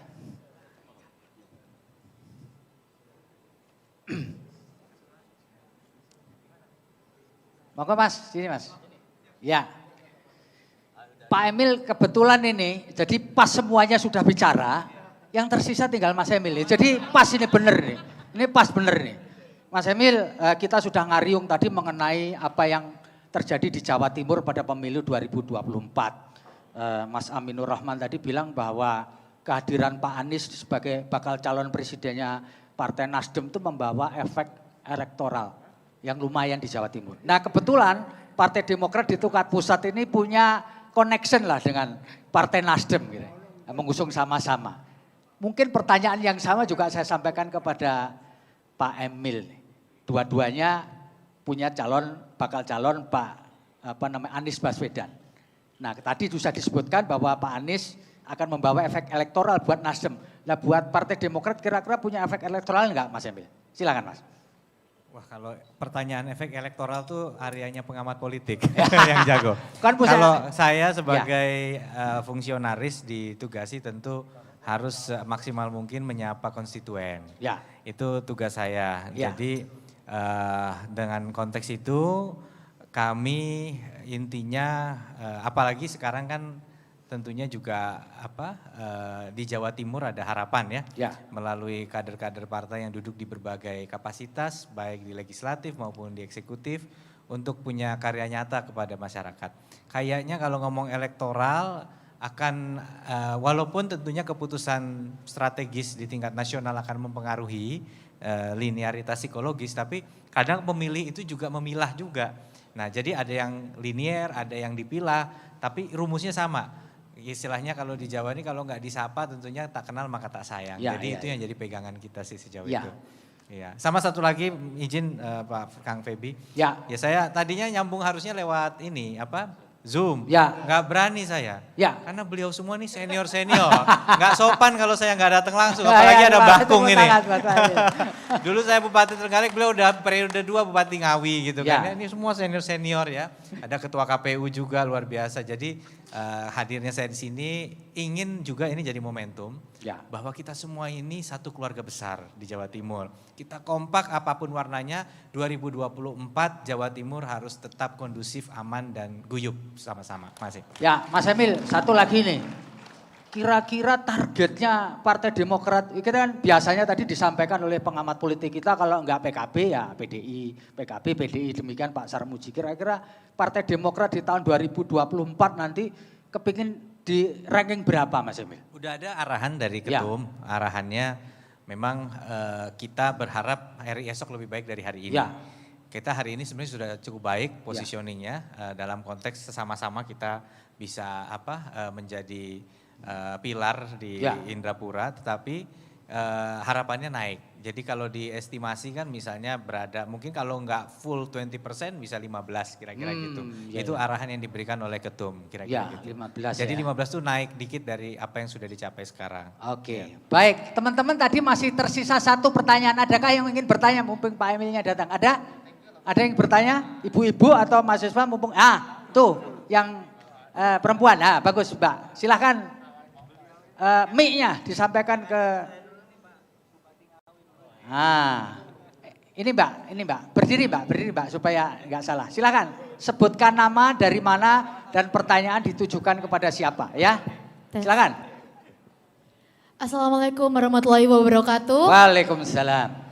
Pertama-tama saya mau mengucapkan selamat ulang tahun untuk Tribun Network yang ke-6.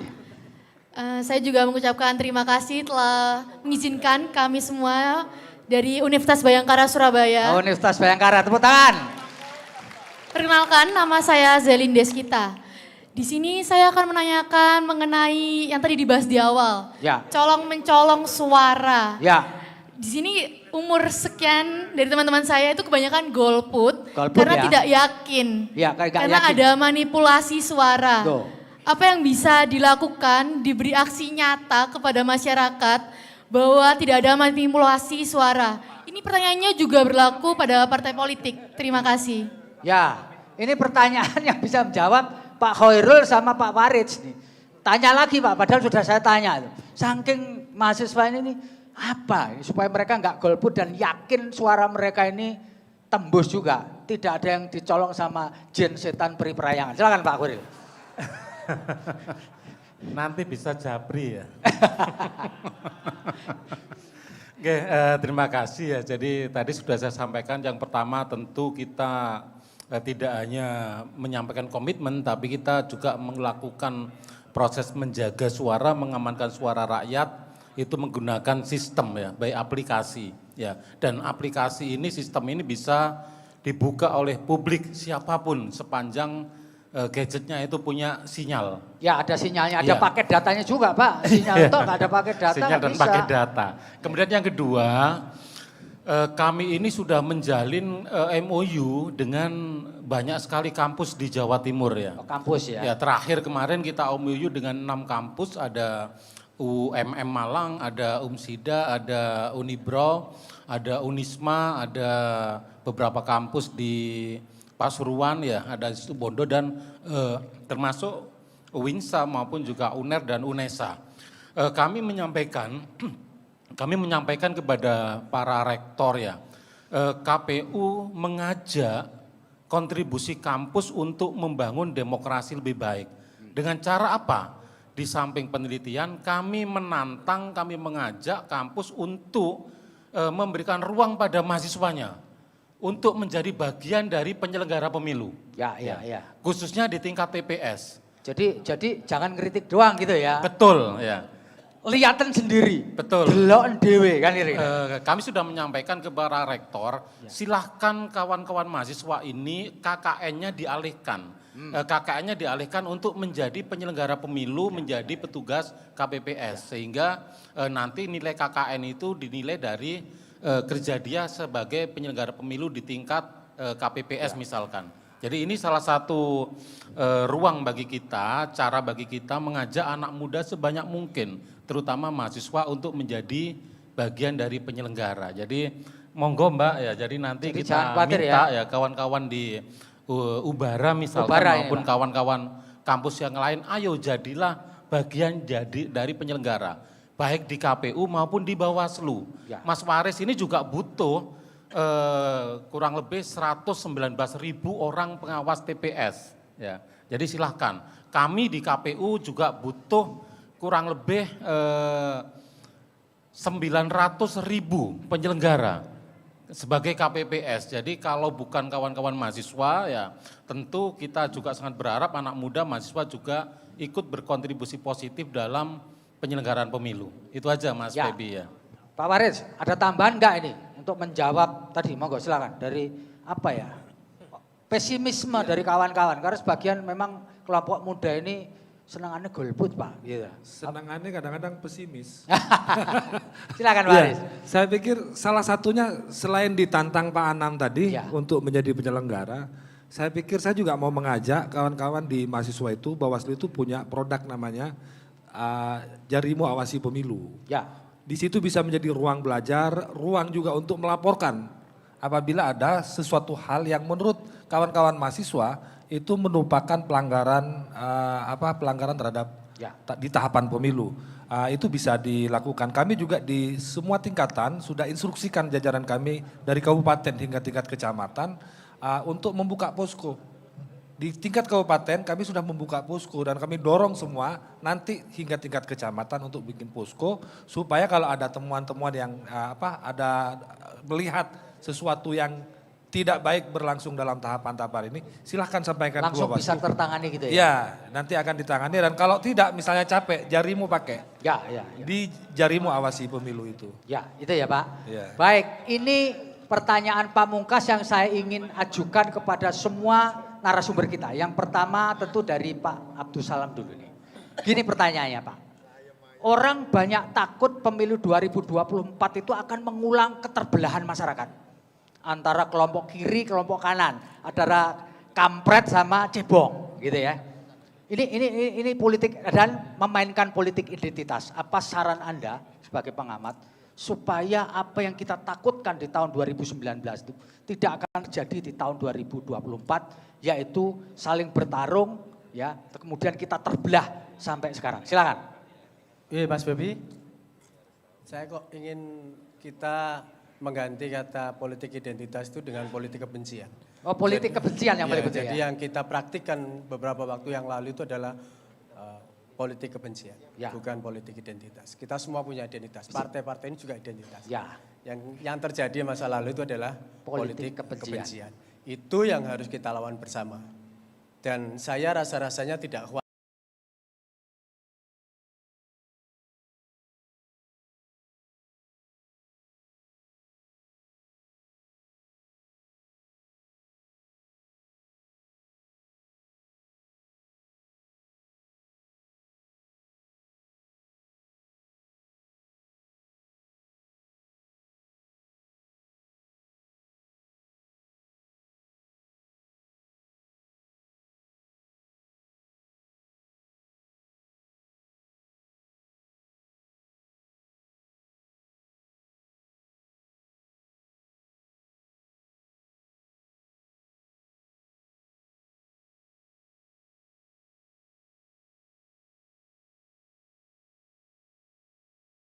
Meningkat signifikan. Ya. Bapak Ibu harus bersyukur hari-hari ini apa yang tadi disampaikan oleh abang saya Pak Sarmuji tentang perkembangan ICT yang melahirkan demokrasi digital itu. Itu ternyata telah memangkas banyak hal, kultur, tahapan dan lain-lain. Bahkan mungkin sebentar lagi saya ini sebagai pengamat ini tidak berguna.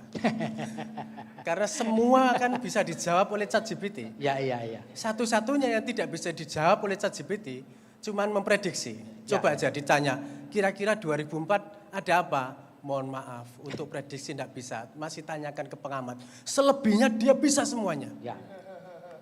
Jadi dengan tren perkembangan teknologi, ICT, demokrasi digital seperti itu, rasa-rasanya kita semua nanti akan bisa memasuki tahapan yang lebih baik lagi. Karena transparansi. Sama seperti ketika kita dulu memilih mungkin calon pemimpin, pilpres begitu ya. Faktor-faktor yang sifatnya sosiologis dominan. Tapi begitu sekarang berganti ke faktor psikologis. Jadi 1 sampai 10 itu sekarang bukan ganteng, bukan postur, bukan apa. Tapi bersih, berani, jujur, itu akan menjadi, nah kenapa seperti itu?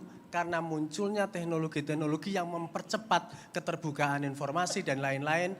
Dan saya percaya dengan cara seperti itu kita tidak perlu paranoid kembali. Karena orang-orang yang akan memainkan peran-peran politik kebencian itu akan dilawan oleh netizen Indonesia. Dan jenengan semua tahu, netizen Indonesia adalah netizen yang kejam. Luar biasa. Pak Sarmuji, giliran Bapak nih. Tadi saya meminjam istilah beliau tepat sekali.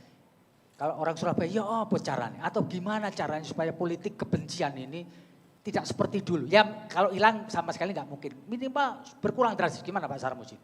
Saya menyarankan satu hal. Ya. Di 2024 sebenarnya akan terjadi kelanjutan 2019. Kelanjutan Pak. Kalau partai-partai politik itu salah memilih calonnya. Saran saya pada pemilih dan seluruh masyarakat Indonesia, pilihlah calon presiden yang tidak merepresentasikan blok kanan dan blok kiri. Ya kan? Kalau banyak yang tertawa sudah tahu maksudnya ini. Ya. Saya nggak perlu berjelas. Ya. Jadi tugas saya selesai. Pokoknya jangan pilih calon presiden yang merepresentasikan kanan yang terlalu, kiri yang terlalu. Tengah aja Pak ya? Tengah saja. Iya. Siapa yang dimaksud karena sudah tertawa, saya nggak perlu memperjelas. Ya. Yang kedua, saya diajarkan untuk optimis. Ya. Jadi kalau saya dulu pesimis, saya dimotivasi oleh kiai saya cerita Tolut dan Jalut. Nah, ada Tolut, pasukannya Tolut itu yang pesimis ya sudah diam tinggalkan. Tapi yang optimis itu sampai dikutip oleh Tuhan di dalam Quran itu katanya, kam min fi'atin qalilatin golabat fi'atan katsiratan biiznillah. Berapa banyak kamu temui jumlah yang sedikit bisa mengalahkan jumlah yang besar dengan izin Allah. Nah, karena itulah kami selalu optimis di 2024 kita bisa menang pemilu maupun pilpres dan kita bisa memenangkannya dengan izin Tuhan Allah Subhanahu wa taala. Kira-kira itu Pak. Ya, mantap. Terima kasih. Mantap Sarmuji. Sekarang kepada Pak Kanang dulu ini Pak. Gimana caranya nih Pak menurut Bapak ini supaya politik kebencian ini enggak menjadi-jadi nih. Monggo silakan Pak. Ya, jadi ini pengalaman-pengalaman yang beberapa pilihan-pilihan terdahulu. Ya. Selalu ini dikedepankan. Ya. Maka ini tidak boleh terjadi lagi.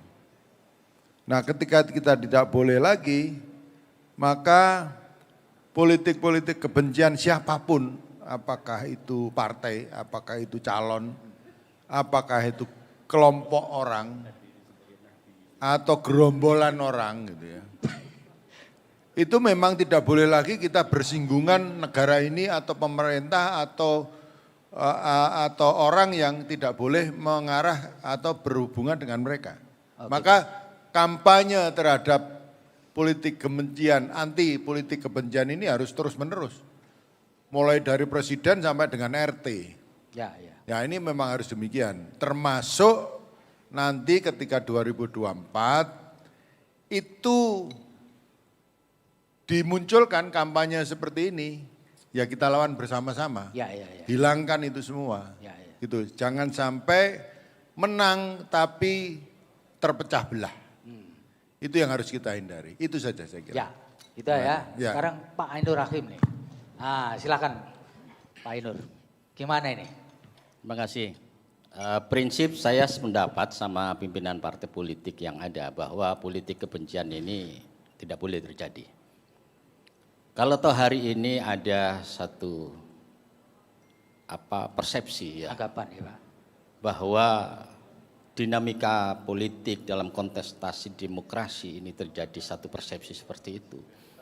Ya ini sebetulnya salah siapa? Kan gitu pertanyaannya. Sudahkah bisa menjadi teladan di antara mereka? Kalau tuh kita elit politik ini sudah bisa membuat perilaku dan keteladanan yang tidak mengarah pada narasi-narasi yang berbau adu domba, ya toh, mengarah pada upaya pecah belah, saya kira selesai persoalan demokrasi ini. Komitmen kita, semua elit yang hadir ini mampu menjadi teladan di antara pemilih bangsa Indonesia yang kita baik. Ya, terima kasih Bos. Selanjutnya Mas Emil Mas, gimana ini? Karena ini menjadi kekhawatiran kita bersama. Monggo silakan. Ya satu, sebagai warga Jawa Timur, kita tentu optimis bahwa Jawa Timur ini menjadi sebuah oase untuk mengapresiasi perbedaan.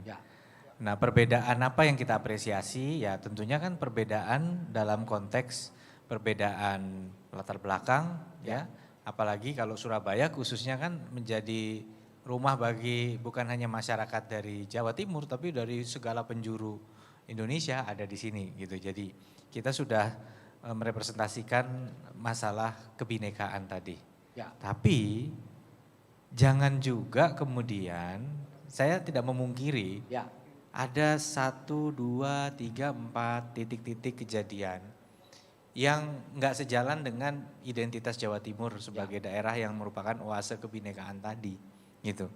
Nah memang terhadap yang ini seperti disampaikan oleh Pak Kanang, Mbak Kung, jangan ragu-ragu. Tapi memang caranya, kalau survei ada yang mengatakan ada kanan ada kiri misalnya.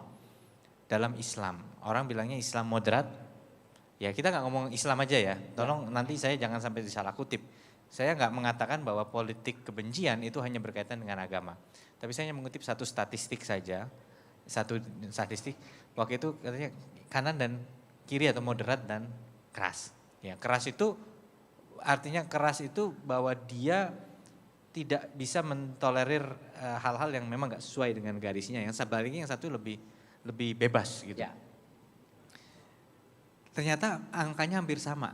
Di tengah-tengah ini tapi gede 20. Nah, kalau yang ingin menggelorakan moderate, menggelorakan tolerance, tapi caranya keras, misalnya, oh Anda penjahat, Anda tidak toleran, malah melari orang. Loh kok jangan main tuduh dong, gitu kan. Karena saya tidak sama seleranya dengan Anda, belum tentu saya itu orang yang intoleran. Ya. Jadi mengasumsikan, menstereotip juga budaya yang harus dihilangkan. Jadi jangan gampang mengasosiasikan, oh kalau si A ini intoleran, si B toleran, nanti dulu, jangan dulu. Jadi kita bicara action, bukan subjeknya. Ini yang sering terjadi sekarang, jadi itu harus kita hindari. Apa peran? Tentunya partai politik punya peran. Ya. Kita harus jaga tadi, lagi-lagi disampaikan oleh Pak Ketua Golkar, Nasdem maupun juga dari PDI Perjuangan bahwa ya kitanya harus konsisten mengingatkan. Kalau ada kader kita yang melakukan itu, ya larang, tegur gitu ya. Jangan sampai melakukan. Saya pernah, ini nggak ada hubungannya, tapi politik kebencian dalam bentuk lain. Bukan karena si A itu siapa. Saya nggak mau nyebut, ada meme yang beredar. Ya. Yang menyerang lawan politik saya. Saya terbuka di media, saya sampaikan. Saya tidak setuju dengan pembuatan meme itu, walaupun menguntungkan saya katakan. Ya, dan saya tidak tahu siapa yang buat, tapi saya menegur kepada seluruh jaringan yang bersimpati kepada kami untuk tidak menggunakan yang seperti itu. Padahal itu nggak keras-keras banget dalam menyerang lawan politik.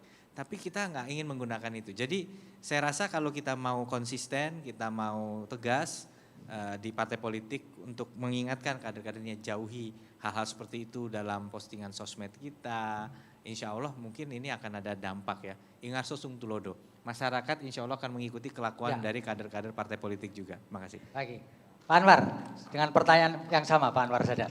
Supaya kita nggak terbelah kan dulu antara Pak Jokowi, pendukung Pak Jokowi sama Pak Prabowo. Sekarang Pak Prabowo sama Pak Jokowi akur malah. Silakan. Ketua Partai Tribun enggak? Nah terima kasih Kang Febi. Menurut saya ini tugas partai politik ya. Ya. Partai politik punya 6 fungsi ya yang secara konstitusional harus kita jalankan. Salah satunya adalah pendidikan politik. Nah, memberikan kesadaran, awareness kepada masyarakat pemilih untuk punya perspektif politik yang benar, ya, yang yang sesuai dengan prinsip-prinsip nilai-nilai budaya kita. Saya kira tugas partai politik, tugas kita, ya tugas saya lah sebagai ketua partai, tugas Pak Emil sebagai ketua partai juga tugas semuanya. Kita nggak bisa nyalain siapa-siapa karena memang kitalah yang diberi kewenangan konstitusional untuk melakukan penyadaran politik kepada warga. Nah, tetapi politik juga tidak perlu baper gitu. Nggak perlu baper ya? Nggak perlu baper karena kan kalau terus kemudian politik itu isinya orang-orang yang sopan santun semuanya, monggo, nggak bagus juga gitu loh. Karena sejarah politik kita di masa lalu penuh dengan metafor. Orang-orang yang saling ada satire politik, saling mengkritik dengan menggunakan metafor. Seorang Kiai Agus Salim pernah secara disindir karena dia punya janggut yang panjang, disindir dengan sebutan hewan. Tapi kan dia membalas dengan satire. Bung Karno juga pernah dikalahkan dalam debatnya dengan Syahrir waktu itu kan, dikatakan, Bung Anda dipatahkan oleh Bung Kecil. Oh sorry, saya ini bukan saya ini rotan, tidak bisa patah. Ya, ya. Saya hanya melengkung saja untuk berbalik memukul lawan. Itu kan satire politik, metafor politik. Harus ada Mas Kavi. Ya, ya. Jadi satire dinamika politik, jangan kemudian dengan dipenuhi kesantunan yang palsu. Saya kira ada riak-riak dalam politik yang tidak bisa kita klaim sebagai suatu kebencian. Ya. Dan tugas kita sebagai partai politik, sebagai elit ya untuk menyadarkan, terutama anak-anak muda tadi. Saya senang dengan teman-teman dari Ubara bahwa saya orang yang tidak percaya bahwa mereka itu apolitis. Ya. Tidak. Mereka itu punya kesadaran politik loh. Kalau sedang ada bencana alam misalnya, mereka dengan mudah mengorganisir dirinya dengan menggunakan platform kitabisa.com misalnya, lalu mengorganize teman-temannya, menggalang dana, itu politik loh. Ya. Itu dasar-dasar politik itu. Cuma mungkin ya, mereka belum menemukan partai politik yang tepat. Nah, kalau itu welcome to Gerindra. Terima kasih. Ya, terakhir nih. Biasanya perempuan ini analisisnya lebih tajam. Supaya tidak ada tadi politik kebencian. Setuju istilah itu? Ya, saya pikir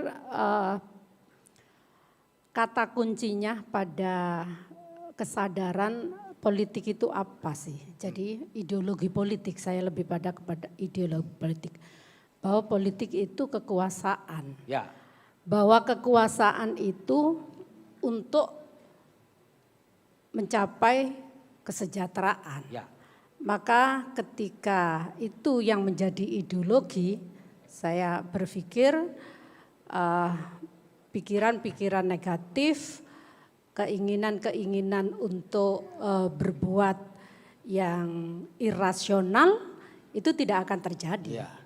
Karena pikirannya itu kekuasaan adalah ingin menguasai, kekuasaan bukan untuk berbuat kesejahteraan, inilah kemudian mendorong orang untuk melakukan sesuatu hal dengan segala cara. Ya. Dan tentu menurut saya harus dilakukan bareng-bareng.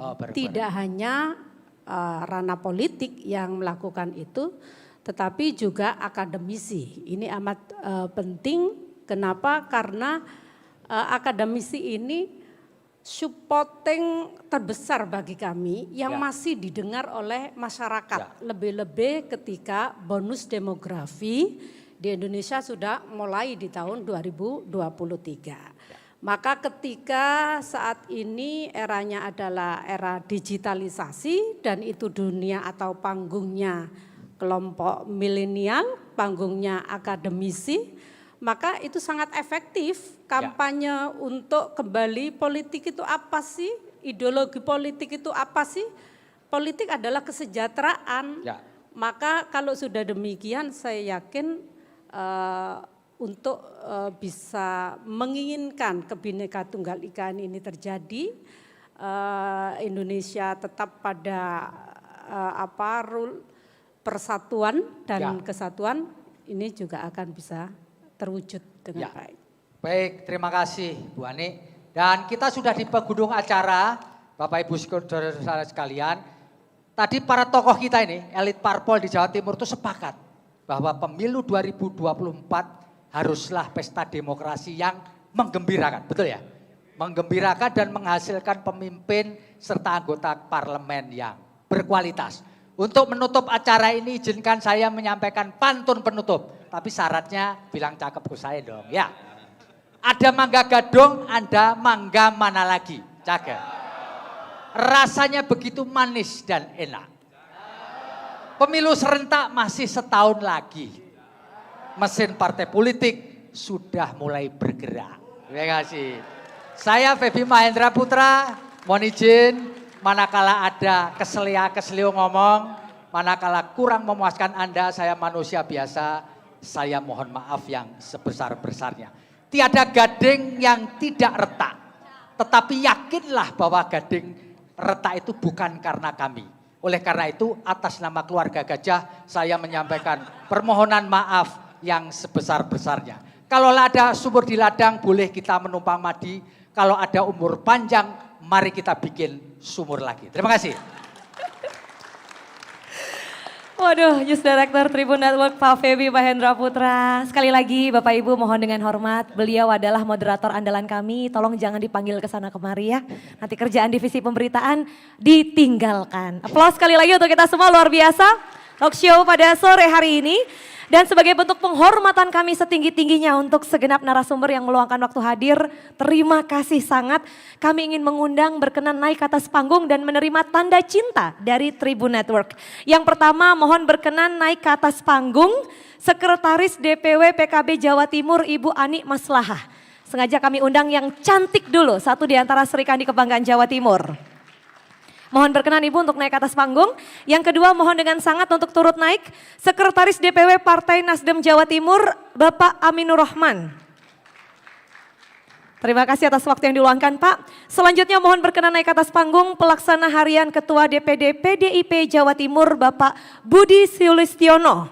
Pak Budi Sulistiono, ini benar-benar warna-warni ya. Kemudian kami juga ingin mengundang supaya makin lengkap warna-warni di atas panggung Ketua DPD Partai Golkar Jawa Timur Bapak M. Sarmuji. Dan yang bergabung karena konon ketemu senior hari ini jadi nggak boleh lewat Zoom, sekaligus ingin menyapa warga Jawa Timur. Ketua DPD Partai Demokrat Jawa Timur Bapak Emil Elestianto Dardak, terima kasih. Terbang kemari Pak sore hari ini. Selanjutnya Ketua DPD Partai Gerindra Jawa Timur Bapak Anwar Sadat. Mohon kesediaan untuk turut naik ke atas panggung. Dan karena warna-warninya sudah lengkap berarti selanjutnya kami undang Ketua KPU Jawa Timur yang punya gawe. Bapak Khairul Anam yang fully support Ketua Bawaslu Jawa Timur Bapak Awarits, mohon untuk berkenan naik ke atas panggung.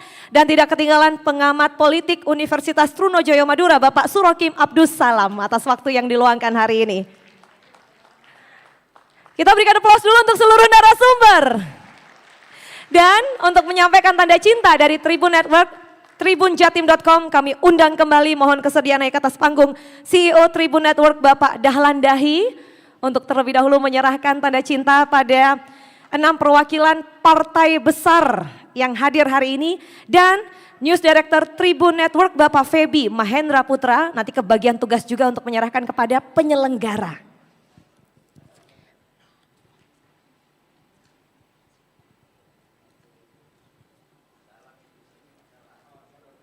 Boleh? Untuk ke-6 partai Pak Dahlan Dahi mengawali terlebih dahulu. Nanti Pak Feby kebagian tugas menyemangati kawan-kawan KPU dan Bawaslu Jawa Timur serta pengamat politik kita. Boleh untuk menyerahkan sesuai dengan urutan yang kami berikan. Terima kasih. Luar biasa sekali. Berikutnya untuk Golkar Pak Sarmuji.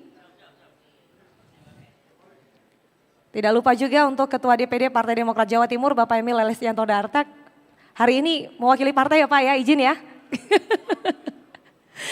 Yang ke-6 Ketua DPD Partai Gerindra Jawa Timur Bapak Anwar Sadat.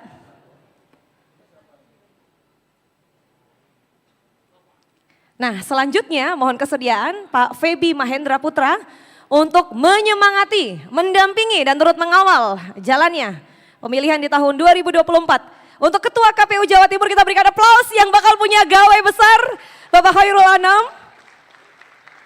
Untuk Ketua Bawaslu Jawa Timur Bapak Awarits. Dan mewakili akademisi pengamat politik dari Universitas Trunojoyo Madura Bapak Surokim Abdus Salam. Selanjutnya berkenan untuk berfoto bersama Pak Feby di sisi kiri Pak. Sip, udah cakep, kita foto bareng dulu. Izin. Ini pada kompak ngangkatnya di depan dada ya. 1, 2, 3. Oke, Pak Dahlan, tangan di depan Pak. Ya, siap sinergi. Oh enggak. Gini dulu. Angkanya nanti, masing-masing beda. Oke, siap. 3, tangan kanan di depan. Wujud sinergi kita. Oke, untuk 2024 yang tertib dan guyup untuk Jawa Timur, untuk Indonesia. Terima kasih kami haturkan. Kami persilakan untuk kembali ke tempat Bapak Ibu. Acara belum usai, kami punya satu segmen penting karena Tribun Jatim tidak mungkin bisa merayakan ulang tahun yang ke-6 ini kalau bukan tanpa dukungan luar biasa dari Fantony. Jadi hari ini kami akan menghadirkan sesi khusus untuk MOU signing, tanda tangan, kesepakatan kerjasama antara Tribun Jatim Network bersama dengan Fenteni. Dengan segala hormat, sesaat lagi kami mengundang untuk naik ke atas panggung GM Bisnis Tribun Jatim Network, Ibu Margareta Sandra Murtiharjana, and also together to come forward on stage, the founder and group CEO of Fenteni, Mr. Jun Waide. We are so happy to have you today, Mr. Jun.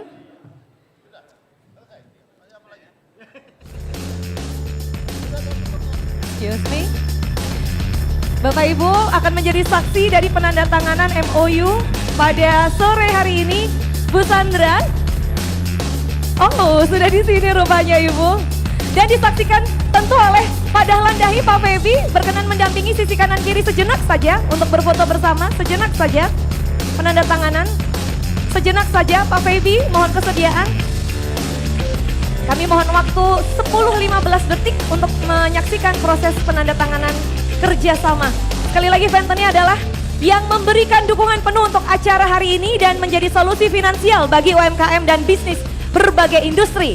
Juga merupakan solusi digital pengelolaan employee benefits untuk manfaat karyawan. Pak Dahlan mohon berkenan hadir kembali ke atas panggung. Pak Febi nih, oh izin. Pak Febi, oke. Baik, disaksikan Pak Dahlan langsung ya. Mohon izin, boleh ditandatangani. Boleh ditandatangani terlebih dahulu. Bolpen sudah. Firstly, by Mr. Jun Waide as founder and group CEO of Fenteni. And also GM Business Tribun Jatim Network, Ibu Margareta Sandra Murtiharjana.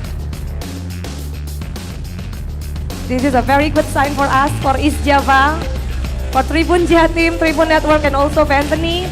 Tentunya untuk memberikan dukungan penuh bagi Jawa Timur yang tidak hanya kondusif, aman dan guyup, tapi juga terus bertumbuh secara ekonomi. Itu kata kuncinya ya. Oke baik, berkenan berfoto bersama dengan menunjukkan dokumennya. Berkenan berfoto bersama dengan menunjukkan dokumennya. Already swipe the documents. Okay. Yes. And together, to have a picture together. From 3, 2, 1. Sudah ditandatangani dokumen penting kerjasama antara Tribun Jatim Network dan Fenteni. A very good sign. Pak Dahlan kami persilakan untuk duduk. Mr. Jun, kindly stay on stage. Pak Dahlan, thank you. Bapak kami persilakan untuk kembali. Terima kasih. Bu Sandra, boleh mejanya dirapikan terlebih dahulu. Mr. Jun, thank you so much for coming so far away to Surabaya. This is for the very first time. Oh, welcome to Surabaya, East Java. We have so many beautiful places here and beautiful people here. Thank you. So, boleh saya dibantu satu mikrofon?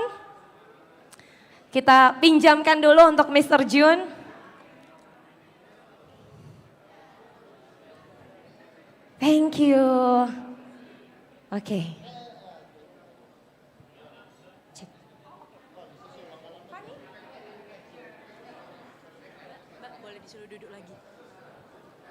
Baik, sebelum kita mulai sesi penting bersama Fenteni, Bapak dan Ibu, apabila berkenan untuk duduk sejenak, kita simak dengan nyaman karena ini informasi akan sangat penting sekali untuk masyarakat Jawa Timur. Secara politik kalau kita bisa bertumbuh, masyarakat punya kepercayaan besar kepada nantinya kepala daerah ataupun wakil yang terpilih. Tapi yang tidak kalah penting adalah ekonomi terus bertumbuh. Jadi supaya semua dapat gambaran nih, rekan-rekan UMKM, mahasiswa yang nantinya akan bekerja di perusahaan. Ada benefit apa sih yang ditawarkan oleh Fenteni untuk Indonesia, khususnya untuk masyarakat Jawa Timur? Mr. Jun Waide will deliver for us what is Fenteni and what is the purpose of Fenteni being here in East Java. Hadirin undangan, boleh saya mohon kesediaan untuk menempati tempat duduk dengan nyaman. Kita santai dulu. Ini sesi terakhir dan ingat, acara hari ini tidak mungkin bisa terselenggara dengan sangat baik kalau bukan karena dukungan dari Fenteni. So, give a big round of applause for Fenteni. Bapak dan Ibu, terima kasih. Ini dukungan luar biasa. Mr. Jun. Thank you very much. Selamat siang. My name is Jun. I'm a founder and a group CEO of Ventani. And first and foremost, I would like to congratulate the Tribun Jatim for the 6 years of anniversary. And also I'd like to congratulate all the top management, executives, business owners, and political leaders who are all in here. And I would like to just make sure that this is such a great achievement which was not able to be happen without you. So again, I would like to congratulate from the bottom of my heart. And today, I would like to actually also make a note that Tribun News and also our Ventani has been a business partner for almost since 2020 as a co-branding and a media coverage partner. And what I have truly inspired by the Tribun News is of course, being in a great media, but not only that, but also we are truly inspired by they are putting the full commitment to empower the small and medium enterprise and also the labor force community. And since what they are actually being committing is exactly the same as we are doing in the business.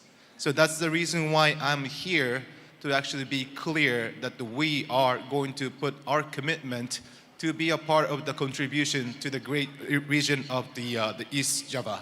So that's why we are here and we are very happy to be on this stage. So in order for us to introduce what we are doing, I would like to actually make a quick video that we would like to share with you, and if we can start from there. So now, could you just start the video for us, please?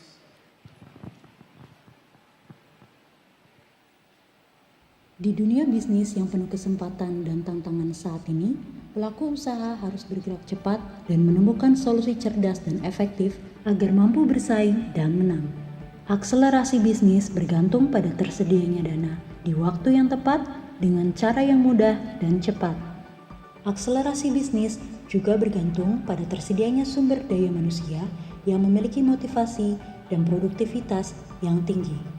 Ventani Business Financial Solutions hadir sebagai solusi inovatif yang memperkuat berbagai bisnis melalui pendanaan sesuai kebutuhan. Ventani Employee Benefits Solutions hadir sebagai solusi digital pengelolaan program employee benefits yang efektif dan efisien. PT Ventani Matahari Indonesia, subsidiari dari PT Ventani Fortuna International Tbk, telah membantu akselerasi bisnis ratusan UMKM dan pelaku usaha di berbagai industri melalui solusi finansial serta menyebarkan kebahagiaan bagi ribuan karyawan melalui Ventani Employee Super App. Ventani, Business Acceleration and Employee Happiness. Thank you very much. Thank you. So yes, as you already hear, we already know how strong East Java is as a country, a part of Indonesia, and definitely the business opportunity is always here. And what we need to focus on is how we can accelerate the pace of this growth of the East Java to make it even stronger. And in order for us to do so, we Ventani, are here to contribute more to boost and accelerate the pace of the economical activity for the entire region. So now, today, I would like to make a quick introduction of our business, and then hopefully we can, one day we can make a business partnership with you. So here in Southeast Asia, companies are always having difficulties, sometimes for the lack of financial access, and also empowering their employees. Maybe they need some educations, maybe they need some insurance, maybe those employees need some financial assistance, so they are more happier to contribute to the country. So now, Ventani has our own solutions, which is we have, the next slide, we have B2B, which is small and business empowerment business. At the same time, we have empowerment for employees.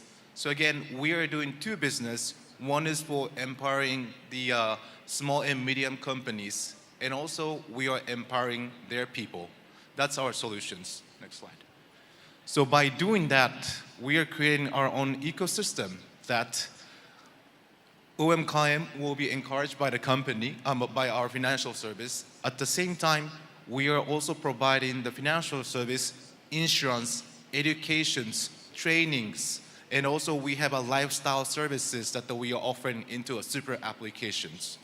So since this is such a unique business model, we were able to be tested for and also proven in the market of Indonesia. By doing that, next slide, we were the first company being listed in the Indonesia Stock Exchange last year in December with this business model. And we are the only one who are actually offering this service in the country of Indonesia. Thank you. By the way, I'm Japanese. I was born and raised in Japan, and I'm the first Japanese founder being listed in the IDX for the first time in the history. So we are taking that ownership. At the same time, we are committed to provide this service as much as possible for the great country of Indonesia. Next. So now talking about our B2B business, this is for the empowerment for the small and medium companies. So in order for a small and medium business to grow further, definitely sometimes they need the opportunities, but East Java, they already have the opportunities. What we need the most is sometimes the financial access to grab the opportunities. And also in order for them to just execute the opportunities, they need the right people. So here, the Venteni, back then, there was a traditional banking sector, but it was difficult for the small and medium companies to get the financial service from the banks because sometimes the accreditation process is very long, or sometimes they ask you the collaterals. But it's very difficult for the small and the medium company to submit all of those documentations, or sometimes the time frame is too long for them to be qualified. If that's the case, they have to go to the non-banks, but the rate is too high sometimes. So it might not be easy for you to take the service from the non-bank.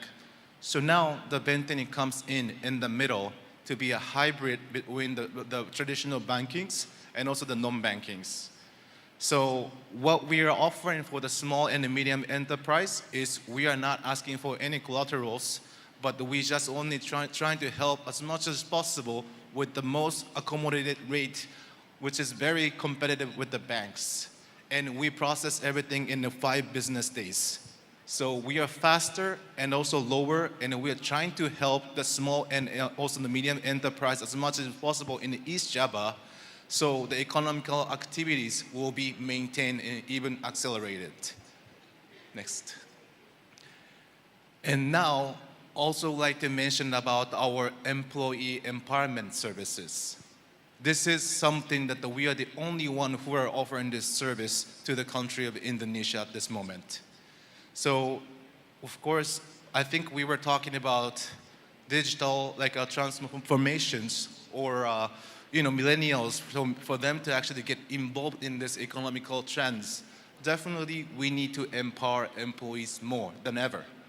So now, for the employees, we have traditional landscape. For example, they get the salaries, they get the government minimum requirements. But at the same time, what about their financial access? What about their protections? What about their training opportunities? What about their work-life balances? Those are the things that the company had having difficulties to provide those to provide towards the demands.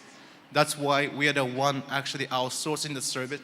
We are the outsourcer to provide all of those demands coming from the employees on behalf of the company. So the company doesn't need to pay anything. They don't need to assign. They don't need to develop anything. This is just a plug in and play service for all the companies in Indonesia. Next slide. So here is our solutions. We have our first super app for employees. You can imagine Grab and Gojek is the ultimate B2C super app.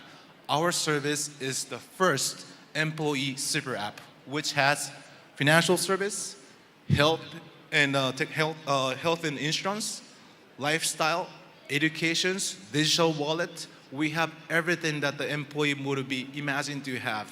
And we are making this service out of the demand coming from all the people in Indonesia. So we launched this one in the last November, 2 years ago, and now the numbers are growing very fast. So this is how we like to empower the employees, and I hope they are going to be trained, they are more efficient, they are more motivated for them to keep making a contribution to the company that they are working for. So we are going to empower the company. At the same time, we never forget to empower their employees. So their circulation of the business will be accelerated. So with this service, since we are actually started our service in Jakarta, now we are bringing this business in East Java, together with the Tribun Jatim and also the great government of the East Java. Together with the three of us, we are trying to accelerate the economical activities. We are trying to empower the small and also medium enterprise, as well as employees. Thank you very much, and congratulations again for the Tribun Jatim for the 6 years anniversary. Thank you. Thank you, Mr. Jun Wairi, for the time and the information you deliver for us about Ventani. Sangat-sangat menarik sekali. Ini cocok sekali untuk Bapak Ibu pelaku usaha. Yes, thank you so much. Ini cocok sekali untuk Bapak dan Ibu para pelaku usaha yang selama ini mikir, waduh, kalau bikin app buat karyawan, buat update kondisi, biasanya kalau HRD tuh ya, itu biayanya besar. Permisi UMKM, silahkan merapat ke Ventani untuk mendapatkan informasi detailnya. Bagaimana agar kinerja Anda akan lebih mudah, lebih membahagiakan karyawan-karyawati yang ada di dalam perusahaan Anda. Dan Anda tetap berfokus pada pengembangan bisnis, itu kata kuncinya. Jadi zaman sekarang gak harus loh kalau kita pengen punya app itu harus bikin sendiri starting from zero. Enggak, karena Ventani menyediakan for business acceleration and employee happiness. Untuk peningkatan usaha dan kebahagiaan karyawan perusahaan. Boleh kita beri aplaus sekali lagi untuk Ventani. Baik, terima kasih di penghujung kebersamaan. Izinkan saya untuk mengucapkan terima kasih sebanyak-banyaknya buat semua yang sudah hadir. Teman-teman mahasiswa, mahasiswi, Bapak Ibu para pelaku usaha yang setia hingga akhir. Tadi rekan-rekan dari Konsulat Jenderal juga sempat menyimak informasi yang disampaikan oleh Mr. Jun Waide dari Ventani. Dan di kesempatan sore hari ini saya ingin menghaturkan terima kasih sekali lagi untuk para narasumber atas talk show yang luar biasa. Terima kasih untuk para sponsor, khususnya Ventani, thank you very much again and again. Kanwil Kementerian Hukum dan HAM Jawa Timur, DPRD Provinsi Jawa Timur, DPRD Kota Surabaya, dan United E-Bike. Sebagai penutup, lebih manis memang ya kalau kita itu bersama-sama mendengarkan lagu-lagu pilihan.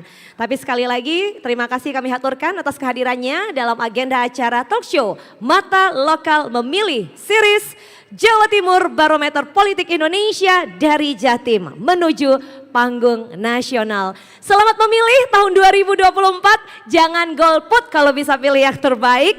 Tapi ingat, kalau Anda butuh informasi, update-nya di tribunjatim.com, Tribun Network. Saya Rizkyani Putri undur diri, terima kasih, selamat sore, sehat selalu semuanya. Wassalamualaikum warahmatullahi wabarakatuh. Salam sejahtera, Om Shanti, Shanti, Shanti Om. Sampai jumpa, Rizkustik.